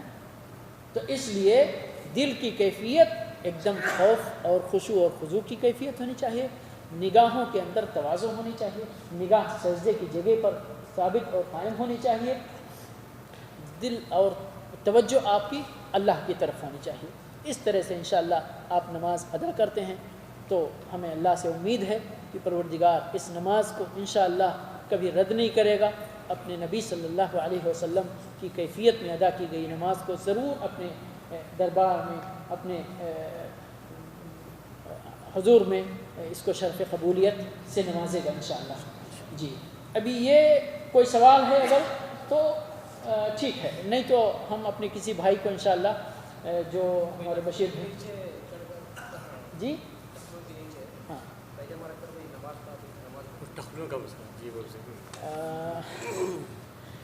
دیکھیے وہ مسئلہ بہت اہم ہے، بہت اہم ہے، اور بعض روایتوں میں اس طرح آتا بھی ہے کہ اس کی نماز نہیں ہے، لیکن علماء نے کہا کہ وہ سرزنش کی بات ہے، یعنی وہ توبیخ ہے، زجر ہے، اس کو ڈانٹنا ہے، نماز انشاءاللہ ہو جائے گی۔ لیکن بہرحال حدیث ہے اس طرح کی کہ جس سے یہ پتہ چلتا ہے کہ اللہ کے نبی صلی اللہ علیہ وسلم نے ڈرایا ہے۔ لیکن اگر ہم نماز کے متعلق اس چیز کو رکھ کر نہ بھی دیکھیں، ایسے ہی دیکھیں، تو گھٹنے سے نیچے، ٹخنے سے نیچے کپڑا لٹکانا یہ اپنے آپ میں اللہ کے نزدیک بہت ہی ناپسندیدہ جرم ہے، بہت ہی ناپسندیدہ۔ میں نے بتایا کہ حدیث ہے، لیکن علماء نے اس کو اسی معنی میں نہیں لیا ہے، سمجھئے، یعنی کہ نماز ہونے کا اشارہ علماء نے سمجھا ہے اسے، انشاءاللہ نماز کے باطل ہونے کا نہیں۔ کیوں؟ یعنی نماز کی جو صحیح کیفیت ہے اس کیفیت میں بندہ نماز پڑھتا ہے، نماز کے ارکان، نماز کے واجبات، نماز کے سنن، مستحبات، شرائط بجا لاتا ہے، اور نماز کو باطل کرنے والی چیزوں سے بچتا ہے۔ سمجھ گئے؟ ایک چیز نوٹ کرنے کی ہے، نماز کو باطل کرنے والی چیزوں کی جو فہرست ہے اس فہرست میں ٹخنے سے نیچے کپڑا لٹکانا نہیں ہے۔ اس کا مطلب یہ ہے کہ اس سے علماء نے نماز کو باطل کرنے کا حکم نہیں سمجھا ہے، واللہ تعالی اعلم۔ چونکہ میں اپنے کو مفتی کے درجے میں رکھ کر جو ہے فتویٰ نہیں دے پاتا ہوں، اس لیے اس طرح کے احکام سے یعنی جس میں ذرا علماء کے اجتہاد کو مجال ہوتا ہے میں اپنی زبان نہیں کھولنا چاہتا ہوں۔ جی دیکھیں، ملانے کی بات علماء نے کی ہے، لیکن جس روایت سے، اور ملانا بہتر ہے، لیکن جس روایت کی بنیاد پر ملانے کی بات کی گئی ہے کہ دونوں پیروں کو ملانا چاہیے، اس روایت میں بعض علماء کو کلام ہے، اور وہ روایت یہ ہے کہ حضرت عائشہ رضی اللہ عنہا نے نبی صلی اللہ علیہ وسلم کو اپنے کمرے میں نہیں پایا تو آپ نے نبی صلی اللہ علیہ وسلم کی تلاش کی، دروازہ آپ کا مسجد کی طرف کھلتا تھا، آپ نے پردہ ہٹایا تو دیکھا نبی صلی اللہ علیہ وسلم مسجد کے یعنی مسجد میں ہیں، لیکن اپنے حجرے کے دروازے پر سجدے کی حالت میں ہیں۔ ہاتھ رکھا تو دیکھا دونوں پیر ملے ہوئے ہیں، انگلیاں قبلے کی طرف ہیں، اور آپ سجدے کی حالت میں ہیں۔ اسی حدیث پر اس مسئلے کی بنیاد ہے کہ پیروں کو ملانا چاہیے، لیکن اس حدیث کے بارے میں کچھ علماء کو کلام ہے، لیکن پھر بھی یعنی ایک چیز باقی اور کسی حدیث میں پھیلانا یعنی الگ رکھنا چاہیے یا ملانا چاہیے ذکر نہیں ہے، تو کم از کم یہ حدیث ہمارے سامنے ہے کہ جس کی بنیاد پر ہم کہتے ہیں کہ ملانا چاہیے۔ واللہ اعلم۔ جی یہ چیز چھوٹ گئی تھی، انگلی کو حرکت تشہد کی حالت میں دونوں ہاتھوں کو اپنے دونوں ران پر رکھنا چاہیے، تشہد چاہے پہلا تشہد ہو چاہے دوسرا تشہد ہو، دونوں۔ ایک چیز انگلیوں کے بارے میں اتنا یاد رہے کہ ہم جیسے رفع الیدین کرتے ہیں یا تشہد کی حالت میں بیٹھتے ہیں یا رکوع کی حالت میں گھٹنے پر رکھتے ہیں یا سجدے کی حالت میں زمین پر رکھتے ہیں، اس میں یعنی سنت کیا ہے؟ دیکھیے، سجدے کی حالت کے بارے میں انگلیوں کو ملا کر رکھنا یہ بھی حدیث میں ہے، رکوع کی حالت میں انگلیوں کو کھول کر رکھنا یہ بھی حدیث میں ہے، لیکن ان دونوں جگہوں کے علاوہ انگلیوں کو کس حالت میں رکھنا حدیث میں اس کا ذکر نہیں ہے۔ پھر ہم کو کیسے رکھنا؟ نیچرل حالت میں۔ اگر کسی کی انگلیاں تھوڑی پھیلی ہوئی ہیں پھیلی رکھے گا، کسی کی انگلیاں نیچرل طور پر ملی ہوئی ہیں ملی ہوئی رکھے گا، جیسے اس کی اب اٹھا رہا ہے ہاتھ تو جیسے اس کی یعنی فطری حالت میں انگلی ہے اسی طرح رکھے گا، ہاتھ پر جیسے ہے فطری حالت میں یہ ران پر رکھنے کا تشہد کی حالت میں اسی طرح رکھے گا۔ البتہ تشہد کی حالت میں یعنی 2-3 شکلیں آتی ہیں کہ آپ اس شکل میں اپنے ہاتھ کو رکھتے تھے اور ایک انگلی سبابہ جس کو بولتے، انگشت شہادت بھی اس کو بولتے ہیں، اس کو آپ حرکت دیتے تھے۔ صحابہ کرام کا بیان ہے کہ آپ کان یحرکها یدعو بها، آپ اس کے ذریعے دعائیں کرتے تھے۔ بعض روایتوں میں ہے کہ اس سے شیطان کو بڑی تکلیف پہنچتی ہے، یعنی یہ سنت ہے، ایسا کرنا چاہیے۔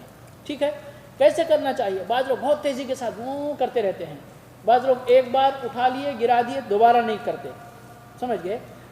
نبی صلی اللہ علیہ وسلم کی سنت کے بارے میں جو حدیث کے الفاظ ہیں ان کا تقاضا یہ ہے کہ بہت ایک دم اسپیڈ سے نہیں کرنا اور بالکل ایک بار کر کے چھوڑ بھی نہیں دینا، ہر تھوڑی دیر کے بعد۔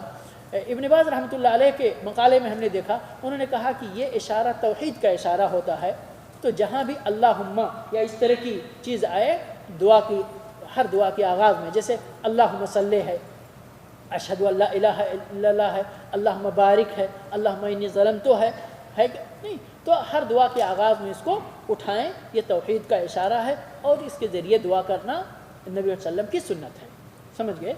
بہت تیزی سے نہیں، لیکن ایسا بھی نہیں کہ ایک بار گرا کر بند کر دیں، ہر تھوڑی دیر کے بعد ہر دعا کے آغاز میں اس کو اٹھائیں اور گرائیں۔ شکل کیا ہونی چاہیے؟ بعض روایتوں میں یہ شکل بیان کی گئی ہے، یعنی کہ 2 انگلیاں تو اس طرح سے آپ کی ہیں اور ایک انگلی آپ کا انگوٹھا اور یہ جو بیچ کی انگلی ہے اس کے ذریعے حلقہ بنانا ہے، ٹھیک ہے؟ بعض روایتوں میں اس طرح ہے، بعض روایتوں میں اس طرح، 3 شکلیں بیان کی گئی ہیں، 3 شکلیں، تو تینوں شکلوں میں سے کوئی بھی شکل انشاءاللہ بندہ اختیار کرتا ہے، کوئی حرج کی بات نہیں ہوگی انشاءاللہ۔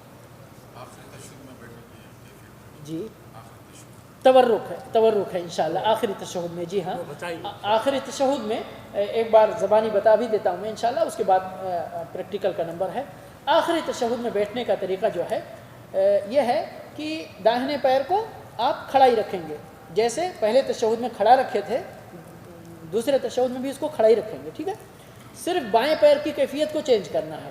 بائیں پیر کے پہلے تشہد میں کیفیت یہ تھی کہ اس کو الٹا کر کے رکھ کر اسی پر بیٹھنا تھا، لیکن تورک میں جو دوسرے تشہد میں بیٹھنا ہے وہ یہ کہ اس پیر کو، بائیں پیر کو یہ داہنے پیر کے نیچے سے، اس کی پنڈلی کے نیچے سے، وہ جگہ بن جاتی ہے نا جب اس کو آپ کھڑا رکھتے ہیں، تو اس جگہ کے اندر سے باہر نکالنا ہے۔ بیٹھنا کس پہ ہے؟ اس پہلو کے پر بیٹھنا ہے، اپنے پہلو کے بل بیٹھنا ہے، بائیں پہلو کے بل، ٹھیک ہے نا؟ یہ کیفیت ہے۔ یہ اس نماز میں جس میں 2 تشہد ہیں، آخری تشہد میں، سلام والے تشہد میں بیٹھنے کی یہ کیفیت ہے۔ واللہ تعالیٰ اعلم۔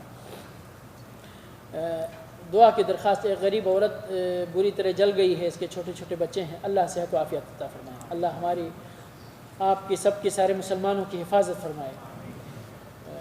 اگر عورت کسی نمازی کے سامنے سے گزر جائے تو نماز ٹوٹ جاتی ہے، یہ صحیح ہے غلط؟ یہ صحیح ہے۔ بالغ عورت کسی کے سامنے اگر سترا نہیں ہے اور گزرتی ہے تو نماز ٹوٹ جاتی ہے، لیکن اگر وہ ثابت ہے، بیٹھی ہے، لیٹی ہے، تو اس سے نماز نہیں باطل ہوتی، جیسا کہ ام عائشہ رضی اللہ عنہ کی روایت ہے کہ آپ لیٹی رہتی تھی اور نبی صلی اللہ علیہ وسلم رات کی نماز پڑھتے تھے، کمرہ چھوٹا تھا، سجدے کے لیے آپ اشارہ کر دیتے تھے تو پیر سمیٹ لیتی تھیں، آپ سجدہ کرتے، اور جب پھر آپ بیٹھتے یا قیام کی حالت میں ہوتے تو پھر وہ پیر پھیلا لیا کرتی تھی۔ تو اس سے پتہ چلتا ہے جو ہے کہ انشاءاللہ اس میں کوئی حرج نہیں ہے۔ ایک سنت، اگرچہ سنت کی فہرست میں یہ بھی نہیں ہے، سترہ رکھنا۔ سترہ، اللہ کے نبی صلی اللہ علیہ وسلم نے فرمایا لا تصلوا الا الى سترہ، یعنی سترہ رکھ کر ہی نماز پڑھو۔ سترہ رکھنے کا اس کی یعنی مقدار کیا ہے؟ اگر آپ کے پاس کوئی ایسی چیز ہے، اس کی مقدار تقریباً 1 فٹ کے آس پاس بنتی ہے۔ کتنی اونچائی 1 فٹ کے آس پاس بنتی ہے۔ کہتے ہیں کجاوا، جو گھوڑے یا اونٹ پر جو لکڑی کا تخت یا تختہ بنا کر رکھتے ہیں، اس پہ پیٹھ ٹیکنے کے لیے وہ لوگ پیچھے جو ہے لکڑی کا ایک حصہ بڑھا کر رکھتے ہیں، اس کی مقدار جو ہوتی ہے وہ تقریباً وہی 1 فٹ کے آس پاس، تھوڑا کم تھوڑا زیادہ رہتی ہے۔ تو اسی کے مقدار کوئی بھی چیز ابھی ماشاءاللہ اللہ جزائے خیر دے، مسجدوں کے اندر یہ بھائی ہمارے اٹھا لائے، اس طرح اس سے بعض جگہوں پہ آپ دیکھیں گے چھوٹا بھی رہتا ہے، اس سے چھوٹا بھی چلے گا اور یہ بھی ہے۔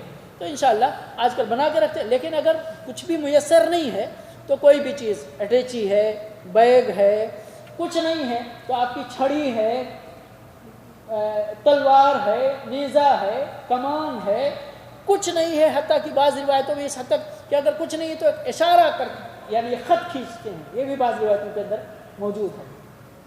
کتنی دوری ہونی چاہیے آپ کے سجدے کی جگہ اور اس سترہ کے بیچ میں؟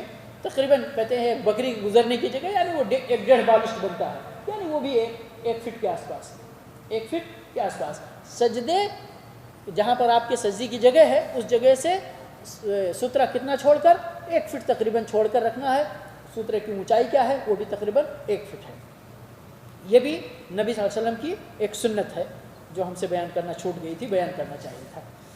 جی ابھی انشاءاللہ جی وہ شیخ بن باز رحمۃ اللہ علیہ نے کہا ہے کم از کم 3 ہاتھ کی دوری جو ہے اتنی دور سے نہیں گزرنا چاہیے، لیکن واللہ عالم یعنی اگر یہ دوری اس سے بھی قریب رکھا جائے۔ ان کی دلیل کیا ہے کہ اللہ کے نبی صلی اللہ علیہ وسلم نے جب خانہ کعبہ کے اندر نماز پڑھی تھی تو سامنے جو دیوار تھی اور اپنے درمیان اتنی جگہ چھوڑ کر آپ نے نماز پڑھی تھی۔ اس کا مطلب یہ ہے کہ اتنی جگہ ہی گویا کہ نمازی کے سامنے وہ گزرنے سے ممنوع جگہ ہے۔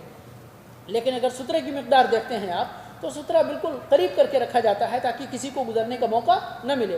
اور نبی صلی اللہ علیہ وسلم نے یہ فرمایا ہے کہ کسی کو گزرنے نہ دیں۔ پہلے نمبر پہ گزرنے والے کو منع ہے کہ 40 تک کھڑا رہے، بہتر ہے اس کے لیے کہ وہ نمازی کے سامنے سے گزرے۔ اب 40 کیا مہینہ، دن، ہفتہ، سال جو بھی ہے وہ اللہ کے نبی صلی اللہ علیہ وسلم نے نہیں بیان فرمایا۔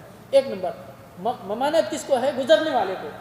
لیکن اگر وہ گزرتا ہے تو نمازی کو حکم ہے اس کو منع کریں، اشارے سے منع کریں، نہیں مانتا ہے سختی سے منع کریں، نہیں مانتا ہے جہاں پر بیمار کو منع کر سکتے ہیں اس کو۔ تو اب اس کے لیے وہ اتنی دور رہے گا تو پھر نمازی کو ڈسٹرب ہوگا نا۔ اس کا مطلب یہ ہے کہ یہ سامنے کی مسافت جو ہے بہت لمبی نہیں ہونی چاہیے۔ واللہ تعالیٰ جی واللہ عالم، اصل میں حرم کے معاملے میں بعض علماء خود ان کا اجتہاد جو ہے انہوں نے اجتہاد کر کے کہا کہ حرم کی ایک حالت خاص حالت پہ محمول کی جائے گی، اور وہاں اللہ رب العالمین سے امید ہے کہ اللہ معاف فرمائے، لیکن وہاں بھی جیسے ہر آدمی جو شریعت کا مخاطب ہے وہ اپنے آپ کو اس چیز سے بچانے کی کوشش کرے، اپنی نماز کو بھی بچانے کی کوشش کرے اور اپنے آپ کو گزرنے سے بھی بچانے کی کوشش کرے، یہی اس کے لیے زیادہ احتیاطی پہلو ہے۔ واللہ تعالیٰ جی کہاں پر التحیات اور درود، التحیات اور درود بھی پڑھنا ضروری ہے۔ جی تو اب اگر جیسے مفصل درود جو درود ابراہیمی ہے، لمبا درود جو ہے، اگر وہ نہیں پڑھ سکتے تو مختصر درود ہی پڑھیں، اللہم صلی علی محمد وبارک علیہ وسلم تسلیما، بس اتنا پڑھ لیا، یا صلی اللہ علیہ وسلم پڑھ لیا، جو بھی ہے، لیکن پڑھنا۔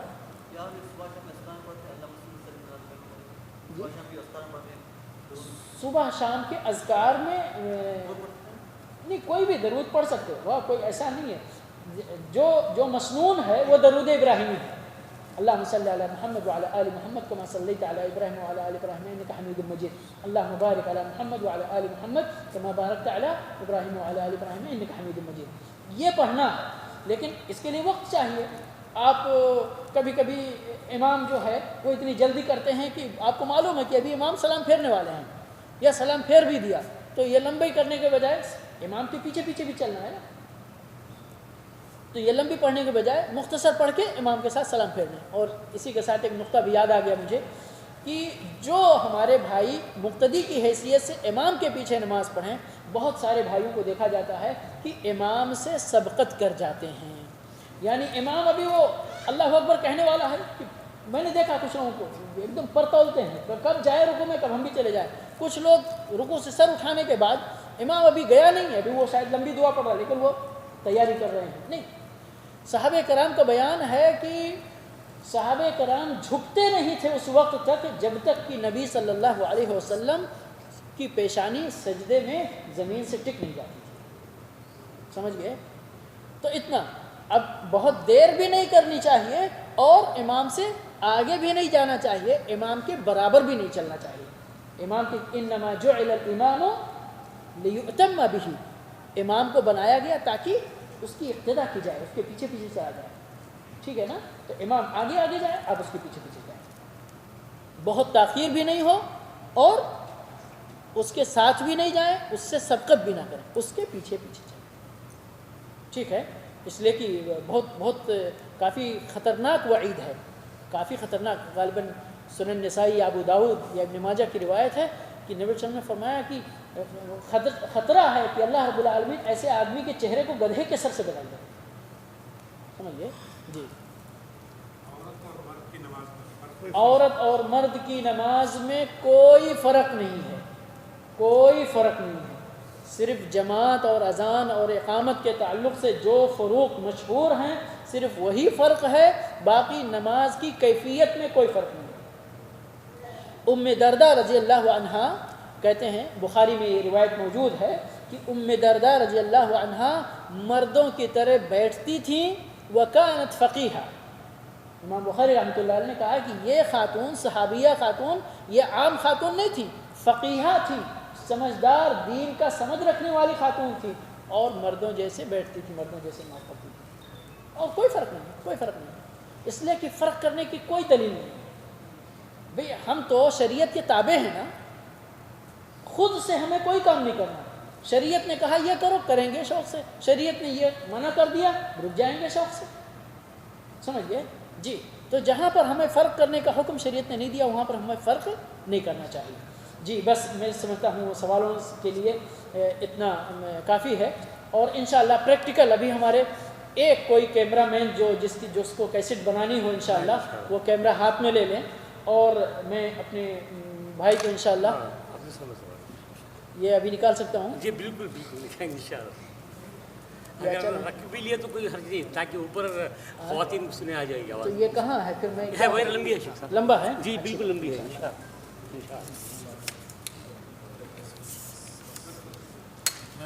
دیکھیں میں نے دلیلوں کا ذکر نہیں کیا، مجبوراً کیا، اگر میں دلیلوں کا ذکر تفصیل سے کرتا تو یہ ابھی 12 بجے تک درس چلتا۔ اچھا کیمرہ سامنے سے سامنے سے ہاں نکالنا ہے، ہاتھ میں لینا۔ میں تو چاہتا تھا کہ اگر ہمارے بھائیوں کو اٹھنا پڑ رہا ہے، اگر اسکرین ہوتی یہاں پہ تو کسی کو اٹھنا نہیں پڑتا، سب لوگ اسکرین پہ دیکھ سکتے ہیں۔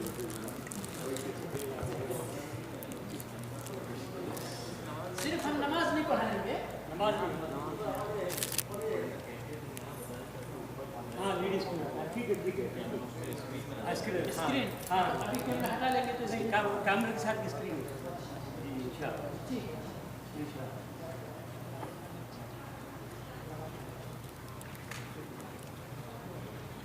دیکھیں ہم ان کو باقاعدہ یعنی نماز نہیں پڑھوا رہے ہیں تو ان سے ہم گفتگو بھی کر سکتے ہیں اور ان کو یعنی آگے پیچھے بیٹا پڑھا بھی سکتے ہیں انشاءاللہ۔ ابھی دیکھیں اس طرح سے انشاءاللہ گویا کہ یہ نماز کے لیے پوری تیاری کر کے وضو طہارت ہر طرح سے فارغ ہو کر ابھی قبلہ رخ ہو کر کھڑے ہیں۔ نیت کرنا کیسے؟ زبان سے نہیں، دل سے نیت کرنا، ٹھیک ہے؟ اس کے بعد رفع الیدین کرنا۔ کہاں تک حاضر ہے ذرا دیکھیں، رفع الیدین کرنے کی دو کیفیت، ایک روایت کندھے کی، ٹھیک ہے، ایک روایت کان کے لو کی ہے، ایک روایت کان کے اوپر کا حصہ، ایک روایت ایسے ہی کان کا لفظ ہے، کندھا اور کان، دو روایتیں اگر اکٹھا کرنا چاہیں ایک کان ایک کندھا، اس طرح سے تو ہاتھ یہاں رکھنے کا علماء نے بتایا، یہاں بہت زیادہ اوپر نہیں، کچھ لوگ ایک دم اوپر کر لیتے ہیں، ٹھیک ہے، اتنا اوپر نہیں، ایک نیچے، تو ہاتھ کا کچھ حصہ کندھے کے برابر کچھ حصہ کان کے برابر۔ اگر دونوں کو الگ الگ مانتے ہیں ہم، تھوڑا نیچے کر یہ کندھا ہے، ٹھیک ہے نا، کندھے کے برابر، یا اگر اور کچھ اوپر کرتے ہیں کان کے برابر، ٹھیک ہے، یہ انشاءاللہ سبھی صورتیں مختلف طور پر جائز ہیں انشاءاللہ، کوئی بات نہیں۔ نیت نہیں چھونے کا کچھ وہ نہیں ہے، جو کچھ لوگ اس طرح کر کے ایسے کر کے کرتے ہیں، نہیں اس کا بہت سے لوگ تو کان ہی پکڑ سکتے ہیں۔ ہاں کچھ لوگ کان پکڑ لیتے ہیں، تو یہ سب کچھ نہیں ہے، کان تک ہے، حیال اذنے یا حذو منکبہ یا یحاذی بہما منکبہ، اس طرح کے الفاظ آتے ہیں کہ کندھے کے برابر یا کان کے برابر، جی تو اس طرح سے۔ ابھی نیت باندھنے کا، داہنا ہاتھ بائیں ہاتھ پہ رکھنا ہے۔ نبی صلی اللہ علیہ وسلم کے بارے میں جو کیفیت آتی ہے کہ آپ نے دائیں ہاتھ کو بائیں ہاتھ پہ رکھا اور پھر دونوں کو سینے پر رکھ لیا۔ سینے کے بارے میں نے آپ کو بتایا کہ یہاں سے لے کے یہاں تک سینہ ہے، یعنی کہیں بھی آدمی تھوڑا اوپر نیچے رکھ سکتا ہے۔ ہاتھ کے سلسلے میں فقہاء نے بڑا تکلف کیا ہے کہ ایسے کرنا کہ جو ہے 3 انگلی کو اوپر رکھنا، ایک ادھر کرنا ایک ادھر کرنا، ایسا کچھ بھی تکلف کی بات نہیں ہے۔ بعض روایتوں میں یہ اس کو ہتھیلی کی بات ہے اور کوہنی کی بات ہے، لیکن اس پہ بالکل تکلف کرنے کی ضرورت ہے۔ جو اگر کوئی کوہنی پہ بھی رکھے ہوئے ہے تو یہ بھی ہاتھ پر ہاتھ ہے، تھوڑا آگے کر کے رکھا ہوا ہے وہ بھی ہاتھ پہ ہاتھ ہے، بس داہنے کو بائیں پر رکھنا، تھوڑا ادھر تھوڑا ادھر تھوڑا ادھر، انشاءاللہ سبھی شکلیں معقول۔ یہاں جی ایک دم اینڈ پہ، ایک دم اینڈ پہ ایسے ایک دم ایسے، جی جی واللہ عالم ایسا کسی عالم کو میں نے نہیں دیکھا، جی حدیث کے الفاظ بھی ایسا کچھ نہیں جی جی۔ تو اس طرح سے اب یہاں یہ سمجھے سینے کا ابتدائی حصہ ہے، یہاں رکھ سکتے ہیں، تھوڑا اور اوپر رکھیں یہاں بھی رکھ سکتے ہیں، کوئی حرج کی بات نہیں، جی ٹھیک ہے نا جی۔ ابھی یہ دونوں کیفیتیں، اچھا یہ رفع الیدین کرتے ہوئے اللہ اکبر کب کرنا؟ بعض روایتوں میں ہے کہ آپ نے رفع الیدین کیا پھر اللہ اکبر کہا، اور بعض ہے کہ آپ نے ہاتھ اٹھا لیا، ہاتھ اٹھاتے ہی اللہ اکبر کر سکتے ہیں، آپ ہاتھ اٹھا لیے، اٹھا کر نیت باندھنے کے لیے آپ لا رہے ہیں، اللہ اکبر کہہ رہے ہیں، کوئی حرج نہیں ہے، مطلب اتنا زیادہ اس میں تکلف کی بات نہیں۔ ابھی جو ہے رفع الیدین کریں آپ اور رکوع کے لیے جائیں، ٹھیک ہے، یہاں دیکھیں بہت بڑا مسئلہ ہے یہ، سر بھائی کا ٹھیک ہے، یہ ہاتھ آپ کا ایک دم سیدھا ہونا چاہیے، اور یہ نیچرل، سبحان اللہ میں نے دیکھا ہے کہ آپ یہ جتنا ہاتھ ٹائٹ رکھیں گے اتنا ہی وہ کیفیت آئے گی جو کیفیت شرعاً مطلوب ہے۔ آپ ہاتھ ذرا ڈھیلا کریں تو دیکھیں آپ کا پیٹھ نیچے ہو جائے گا، ٹھیک ہے نا، تو اس طرح اس کو ٹائٹ رکھنا، یہ پیٹھ آپ کی بالکل سیدھی ہوئی، انگلیاں کھلی ہوئی ہے نا، اس کو اس طرح پکڑنا جیسے پکڑے ہوئے ہیں آپ، ٹھیک ہے نا، سر کو تھوڑا سا اوپر، ٹھیک ہے، یہ سمجھیے 90 ڈگری ہے پورا اس طرح سے، اور نگاہ سجدے کی طرف، ہاتھ کھینچے ہوئے اور اس پہ کیا نام ہے گھٹنے پہ، ٹھیک ہے، کھڑے ہوئے ہیں، انگلیاں بند ہو سکتی ہیں نہیں بند کرنے سے منع، انگلیاں کھلی، میں نے بتایا کہ انگلیوں کے سلسلے میں 2 روایتیں نماز کی کیفیت میں آئی. سجدے میں انگلیاں بند رہنا اور رکوع میں انگلیاں کھلے رہنا. باقی پوزیشن میں نیچرل جو بھی ہے. ٹھیک ہے نا. ابھی یعنی رکوع کی کیفیت دیکھ لیا آپ نے. ٹھیک ہے. سجدے میں جائیں. سجدے میں رفع الیدین نہیں کرنا. بھائی نے ہمارے رفع الیدین کیا, پھر سے کریں بغیر رفع الیدین. ہاتھ اگر ہیں آپ چھوڑ کر رکھتے ہیں, ایسے بھی رکھتے ہیں, آپ نارمل سجدے میں. جی اب دیکھیں میں بتا چکا ہوں کہ ہاتھ پہلے رکھیں یا پیر پہلے رکھیں, اس میں انشاءاللہ اتنے تکلف کی بات نہیں ہے. لیکن ابھی آپ کھڑے ہو جائیں, ایک چیز میں بتاتا ہوں. اس طرح پہلے گھٹنا رکھیں کہ پیٹھ کو مت موڑیں, یعنی ایسے ایسے ایک دم ٹائٹ جاتے. ٹھیک ہے, ٹھیک ہے نا. پہلے گھٹنا رکھے لیکن بدن ایک دم ٹائٹ ہے. اور ہاتھ پہلے رکھنے کی صورت میں جو ہے ہاتھ پہلے رکھے, ایسے بھی ہو سکتا ہے, ایسے پھر ایسے کریں, ہے کہ نہیں.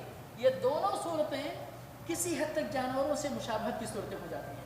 لیکن اگر آپ یوں ہی قریب قریب بیٹھتے ہیں, ٹھیک ہے, قریب قریب, ابھی آپ نے گھٹنا رکھا پہلے, لیکن آپ کی بیٹھک ایک انسان کی فطری بیٹھک ہے.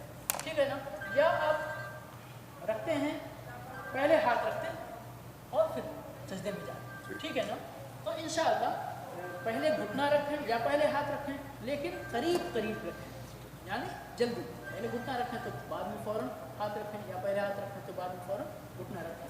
اللہ تعالیٰ ابھی جیسے دیں. جی دیکھیں یہاں پر ہاتھ ابھی ان کا سمجھیے. دیکھیں کچھ لوگوں کی گردن لمبی ہوتی ہے, کچھ لوگ اسدا اور آگے سکتا ہے. جی یہ انگلیاں دبائیں, کوشش کر. ہاں انگلیاں دبائیں. انگلیوں کو ابھی کیمرے میں اگر کر سکتے تو انگلیوں کی کیفیت ہے. یہ گھٹنا ہے یہاں پر, دونوں پر جمع. یہ اور یہ نہیں ملنا چاہیے, یہ اور یہ نہیں ملنا چاہیے, یہ اور یہ نہیں ملنا چاہیے. اس کو زمین پر نہیں رکھنا چاہیے. جی. اور سر اور پیٹھ یہ برابر ہے. ہاتھ جو ہے اگر چاہیں تو تھوڑا آگے اور بڑھا سکتے ہیں. اس حیثیت سے کہ آپ کا چہرہ دونوں ہاتھوں کے بیچ میں, چاہیں تو تھوڑا پیچھے کر سکتے ہیں, اس حیثیت سے کہ دونوں کندھوں کے نیچے بس. ٹھیک ہے نا, واضح ہے ابھی. جی بیٹھ جائیں. بیٹھیے بیٹھیے. ابھی دونوں سجدوں کے درمیان, پیر کھڑانا ہے, دونوں سجدوں کے درمیان اور پہلے تشہد میں دونوں کیسے بیٹھنا ہے. آپ یہ دیکھیں, پیر دیکھیں, قبلہ کی طرف کھڑے ہو کے کھڑا کرنا. یہ بایاں پیر اس طرح سے سر کی اس پہ بیٹھنا ہے. ٹھیک ہے. ہاتھ یہاں پر نیچرل حالت میں پنجہ رکھنا ہے. اور اس کے بعد ابھی یہ شہادت کی انگلی سمجھیے اس طرح 2 شکل ہے, یہ ایک شکل ہے, ایک یہ شکل ہے. سمجھ گئے انشاءاللہ. یہ ہو گئی بات کیفیت دونوں سجدوں میں بیٹھنے, دونوں سجدوں کے بیچ میں اور پہلے تشہد میں. دوسرے تشہد میں بیٹھنے کا تورک کریں. یہ کیفیت. ٹھیک ہے. اور بھی یعنی تورک کی اور کیفیتیں کہ پیر کبھی یہاں نکالا گیا, لیکن سب سے مشہور طریقہ ہے وہ یہ آسان یہی ہے کہ پیر ادھر سے نکال کر پہلو پہ بیٹھنا ہے اور دونوں ہاتھوں کو, دونوں ہتھیلیوں کو ران پر اور یعنی گھٹنے کے قریب تک اس کو رکھنا ہے. ہاتھ اس طرح حرکت دینا ہے انشاءاللہ. سلام پھیریں. ہاں ابھی یہ دیکھیں نارمل بھائی نے, کچھ ہوتا ہے صرف چاہے تھوڑا سا کرے, اور کچھ ہوتا ہے پورا پچھلی صف جو ہے وہ مراقبہ کرنے کے لیے بھی پورا کر دیتے ہیں. میڈیم یہاں تک آئے ایسے. یہ نگاہ کدھر ہے؟ سلام پھیرتے وقت, جی سلام پھیرتے وقت نگاہ نارملی ہے جس طرح کاندھے پر رہنا ہے یا ادھر دیکھنا ہے؟ نہیں. واللہ عالم. نگاہ کے بارے میں چونکہ حدیث میں کچھ نہیں ہے میرے علم کی حد تک, تو میں کچھ نہیں کہہ سکتا ہوں. لیکن حدیث میں کہ نبی صلی اللہ علیہ وسلم جب داہنی طرف چہرہ کرتے یا گھماتے چہرہ تو پیچھے سے آپ کے رخسار کی سفیدی دکھائی دے جاتی ہے. یہ تو اس طرح سے بس. اور کوئی سوال انشاءاللہ اس طرح سے؟ پیروں کو اسٹریٹ رکھنا ہے یا ایسا رکھنا ہے؟ سیدھے نہیں. دیکھیے وہ پہلے نمبر پر جو صف میں کھڑے ہونے کی جو کیفیت ہے اس میں یہ ہے کہ آدمی صف میں جو کھڑے ہوتے ہیں نا, کچھ لوگ ہمارے بھائی ایسے کر کے کھڑے ہوتے ہیں. ٹھیک ہے نا. اور کچھ لوگ کیا کرتے ہیں ایسے کر کے کھڑے ہوتے ہیں, ایسے کر کے. یہ دونوں بھی صحیح نہیں ہے. آپ کے جسم کی جو باڈی کی جو پوزیشن ہے نا اس کے حساب سے آپ نارمل جگہ لیں تاکہ بیٹھیں تو بھی آپ کو تنگی نہیں ہو اور بیٹھیں تو آپ کے لیے جگہ نہ بچ جائے. یہ شولڈر ہاں جی اسی طرح. اس لیے آپ جیسے کندھے سے کندھا ملا لیتے ہیں, یہ ہے اور یہ. ابھی کچھ لوگوں کا یعنی جیسے پیر ہی ہوتا ہے تھوڑا ایسا, جیسے ہمارے پہلے تھوڑا پہلا ہوا, تو انشاءاللہ اس میں کوئی حرج نہیں, لیکن ہونا کیا چاہیے طریقہ یہ ہے کندھے سے کندھا اور پیر سے پیر. یہی نبی صلی اللہ علیہ وسلم کی حدیثوں کا مفہوم ہے. جی وہ سنت کے خلاف ہے اور بہت بڑی دلیل. میں یہاں خاص طور پر گفتگو کر چکا ہوں کہ نبی صلی اللہ علیہ وسلم نے فرمایا ہے کہ یا تو صفوں کو سیدھی کرو یا اللہ تمہارے دلوں کے اندر اختلاف ڈال دے. بہت بڑی وعید ہے. آج جو ہم لوگ یعنی کسی سے کوئی مطلب نہیں, خود غرضی کی زندگی اور سیلفشمنٹ کی زندگی گزار رہے ہیں نا, ہو سکتا ہے ہمارے سنتوں پر بدعملی کا خمیازہ ہو جائے. جی جب ہم تشہد میں سے اٹھتے ہیں تو عموماً جزاک اللہ خیر, جزاک اللہ خیر, بہت اچھی بات ہے. اس میں جو علماء یہ کہتے ہیں کہ پہلے گھٹنا رکھنا چاہیے, ان علماء کا مذہب اور ان علماء کا کہنا یہ ہے کہ اٹھتے ہوئے اپنا ہاتھ کسی گھٹنے پر ہی ٹیکتے ہوئے اٹھنا چاہیے.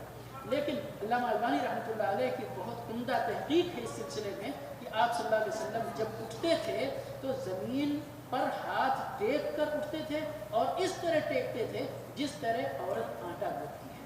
یعنی حدیث کے الفاظ ہیں کہ آٹا گوندنے کے, اب آٹا گوندنے کا انہوں نے اہل لغت سے بہت شواہد, بہت دلیلیں کہ عورت آٹا کس طرح گوندتی ہے. کوئی ہو سکتا ہے کچھ عورت ایسے گوندے, کچھ ہو سکتا ہے تو, لیکن ساری عورتیں یا یہ کہیے 99% عورتیں جو گوندتی ہیں وہ یہ کیفیت ہوتی ہے, سمجھیے. تو اسی کیفیت سے زمین پر ٹیک کر اٹھنا. دیکھیں وقت کی نزاکت اور بہت ساری چیزیں انسان ہونے کے ناطے یہ بہت اہم چیز تھی جو چھوٹ گئی تھی ہم سے. جزاک اللہ خیر. سورہ فاتحہ کے بعد جو سورے پڑھتے ہیں مطلب کتنے آیت کریں گے؟ کوئی پابندی نہیں. آیت الکرسی خالی پڑھ سکتے ہیں, بالکل ایک ہی آیت بالکل پڑھ سکتے ہیں. قیام کی حالت میں کوئی پیر بھی دکھتا ہے یہاں پہ, سجدے پر نہیں یہاں پہ دکھتا ہے. نہیں, سجدے کی قیام کی حالت میں اور ہر حالت میں, رکوع کی حالت میں, قیام کی حالت میں, سجدے کی حالت میں. صرف تشہد کے بارے میں میں نے بتایا, بعض روایتوں میں آتا ہے کہ آپ انگلی دیکھتے تھے, باقی اس کے علاوہ پورے اس میں سجدے کی حالت میں سجدے کے کہتے تھے. جی قرات کے وقت میں ایسے جب نماز پڑھ رہے ہیں, جب کوئی سورہ پڑھ رہے ہیں, کہیں پہ اللہ کی ثنا آ رہی ہے تو وہاں اس وقت ہاتھ ہلانا. واللہ دیکھیں اگر آٹومیٹک ہل جاتی ہے تو کوئی حرج نہیں, لیکن جان بوجھ کے نہیں ہلانا. جان بوجھ کے نہیں ہلانا چاہیے. کچھ لوگ دیکھا ہے لوگوں نے, کچھ لوگ نیت کے قل اللہ جو پڑھتے ہیں جی, اکثر یہ دیکھا اللہ کی ثنا جہاں پہ بھی آتی ہے. یہی اسی لیے تو اس طرح کا درس قائم کیا جاتا ہے تاکہ لوگ سیکھیں. لوگ اپنی اپنی مرضی سے نماز پڑھتے ہیں, اپنی مرضی سے نہیں پڑھیں. لوگ اپنی نماز کو اپنے نبی کے طریقے پر پڑھیں. جی کچھ لوگوں کو میں نے دیکھا, میں ایک صاحب کو کہ نیت باندھتے ہیں تو ہاتھ کر کے یہاں دل پہ رکھتے ہیں, ایسے دیکھا میں. سورانی زیادہ بنتے ہیں. میں نے اپنے غالباً ایک انڈین یا پاکستانی کو بھی دیکھا, ایک کو دیکھا, لیکن اپنی پوری زندگی میں. لیکن یہ طریقہ غلط ہے, بیچ میں رکھنا بالکل نارمل. شیخ رب اغفر لی, اللہم رب اغفر لی, اس وقت بھی کرتے ہیں, ہاتھ ہلاتے ہیں, یعنی دو سجدے کے بیچ میں, تشہد کے نہیں دو سجدوں کے بیچ میں, دونوں سجدوں کے, واللہ عالم, دونوں سجدوں کے درمیان میرے نظر سے واللہ عالم یا جی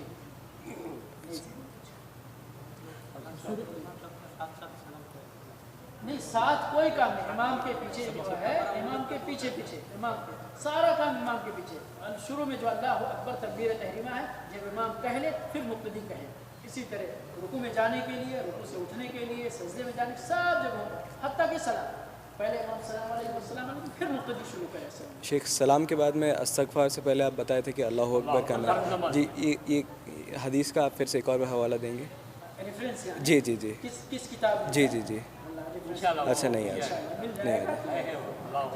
نہیں ہے فرض نماز میں یاد رکھیں. جی جی تو نوافل بنی ہے. جی جی دراصل فرض کا جو طریقہ ہو گیا تو پھر وہ طریقہ سنت میں آپ اپلائی کر سکتے. اپلائی کر سکتے ہیں, مگر فرض کیا ہے اس کے بعد آپ کی جماعت کروا. اب سمجھو آپ جی امام میں آپ کے ساتھ ہوگا تو ایسا لگتا ہے. ہاں جی یہ بہت ضروری ہے, چھوڑ دیتی ہے. جی امام اور یعنی مقتدی کے کھڑے ہونے کے اگر 3 ہیں تو مسئلہ ہی نہیں, امام آگے ہے اس کے پیچھے ہیں.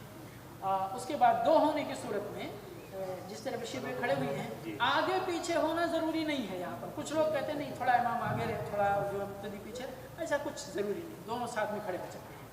حتیٰ کہ اگر پیچھے صف بھی ہے پیچھے اور جگہ کے نہ رہنے کی وجہ سے یا کسی وجہ سے امام کے ساتھ کوئی اور کھڑا ہونا چاہتا ہے تو اسی طرح کھڑا ہوگا. اسی طرح تیسرا آیا وہ کندھے پہ یا پیٹھ پہ کہیں پہ اس کو المہم اشارہ ملنا ہے, اس کو اشعار یہ بتانا ہے کہ میں پیچھے انتظار میں ہوں. تو اس طرح پیچھے آدمی پلٹ جائے گا, رخ نہیں موڑے گا, یاد رکھیں اپنا رخ جو ہے قبلے سے ہٹائے گا نہیں, اسی رخ میں پیچھے چل کے چلا جائے گا اور سب دے گا. سورہ فاتحہ کے بعد جو بھی دوسرا سورہ پڑھتے ہیں تو بسم اللہ پڑھنا ضروری ہے. بسم اللہ اگر سورت کے شروع سے پڑھتے ہیں تو بسم اللہ پڑھنا, اور اگر سورت کے بیچ سے پڑھتے ہیں تو بسم اللہ. اعوذ باللہ تو آپ نے شروع میں پڑھ لیا, ٹھیک ہے. اس کے بعد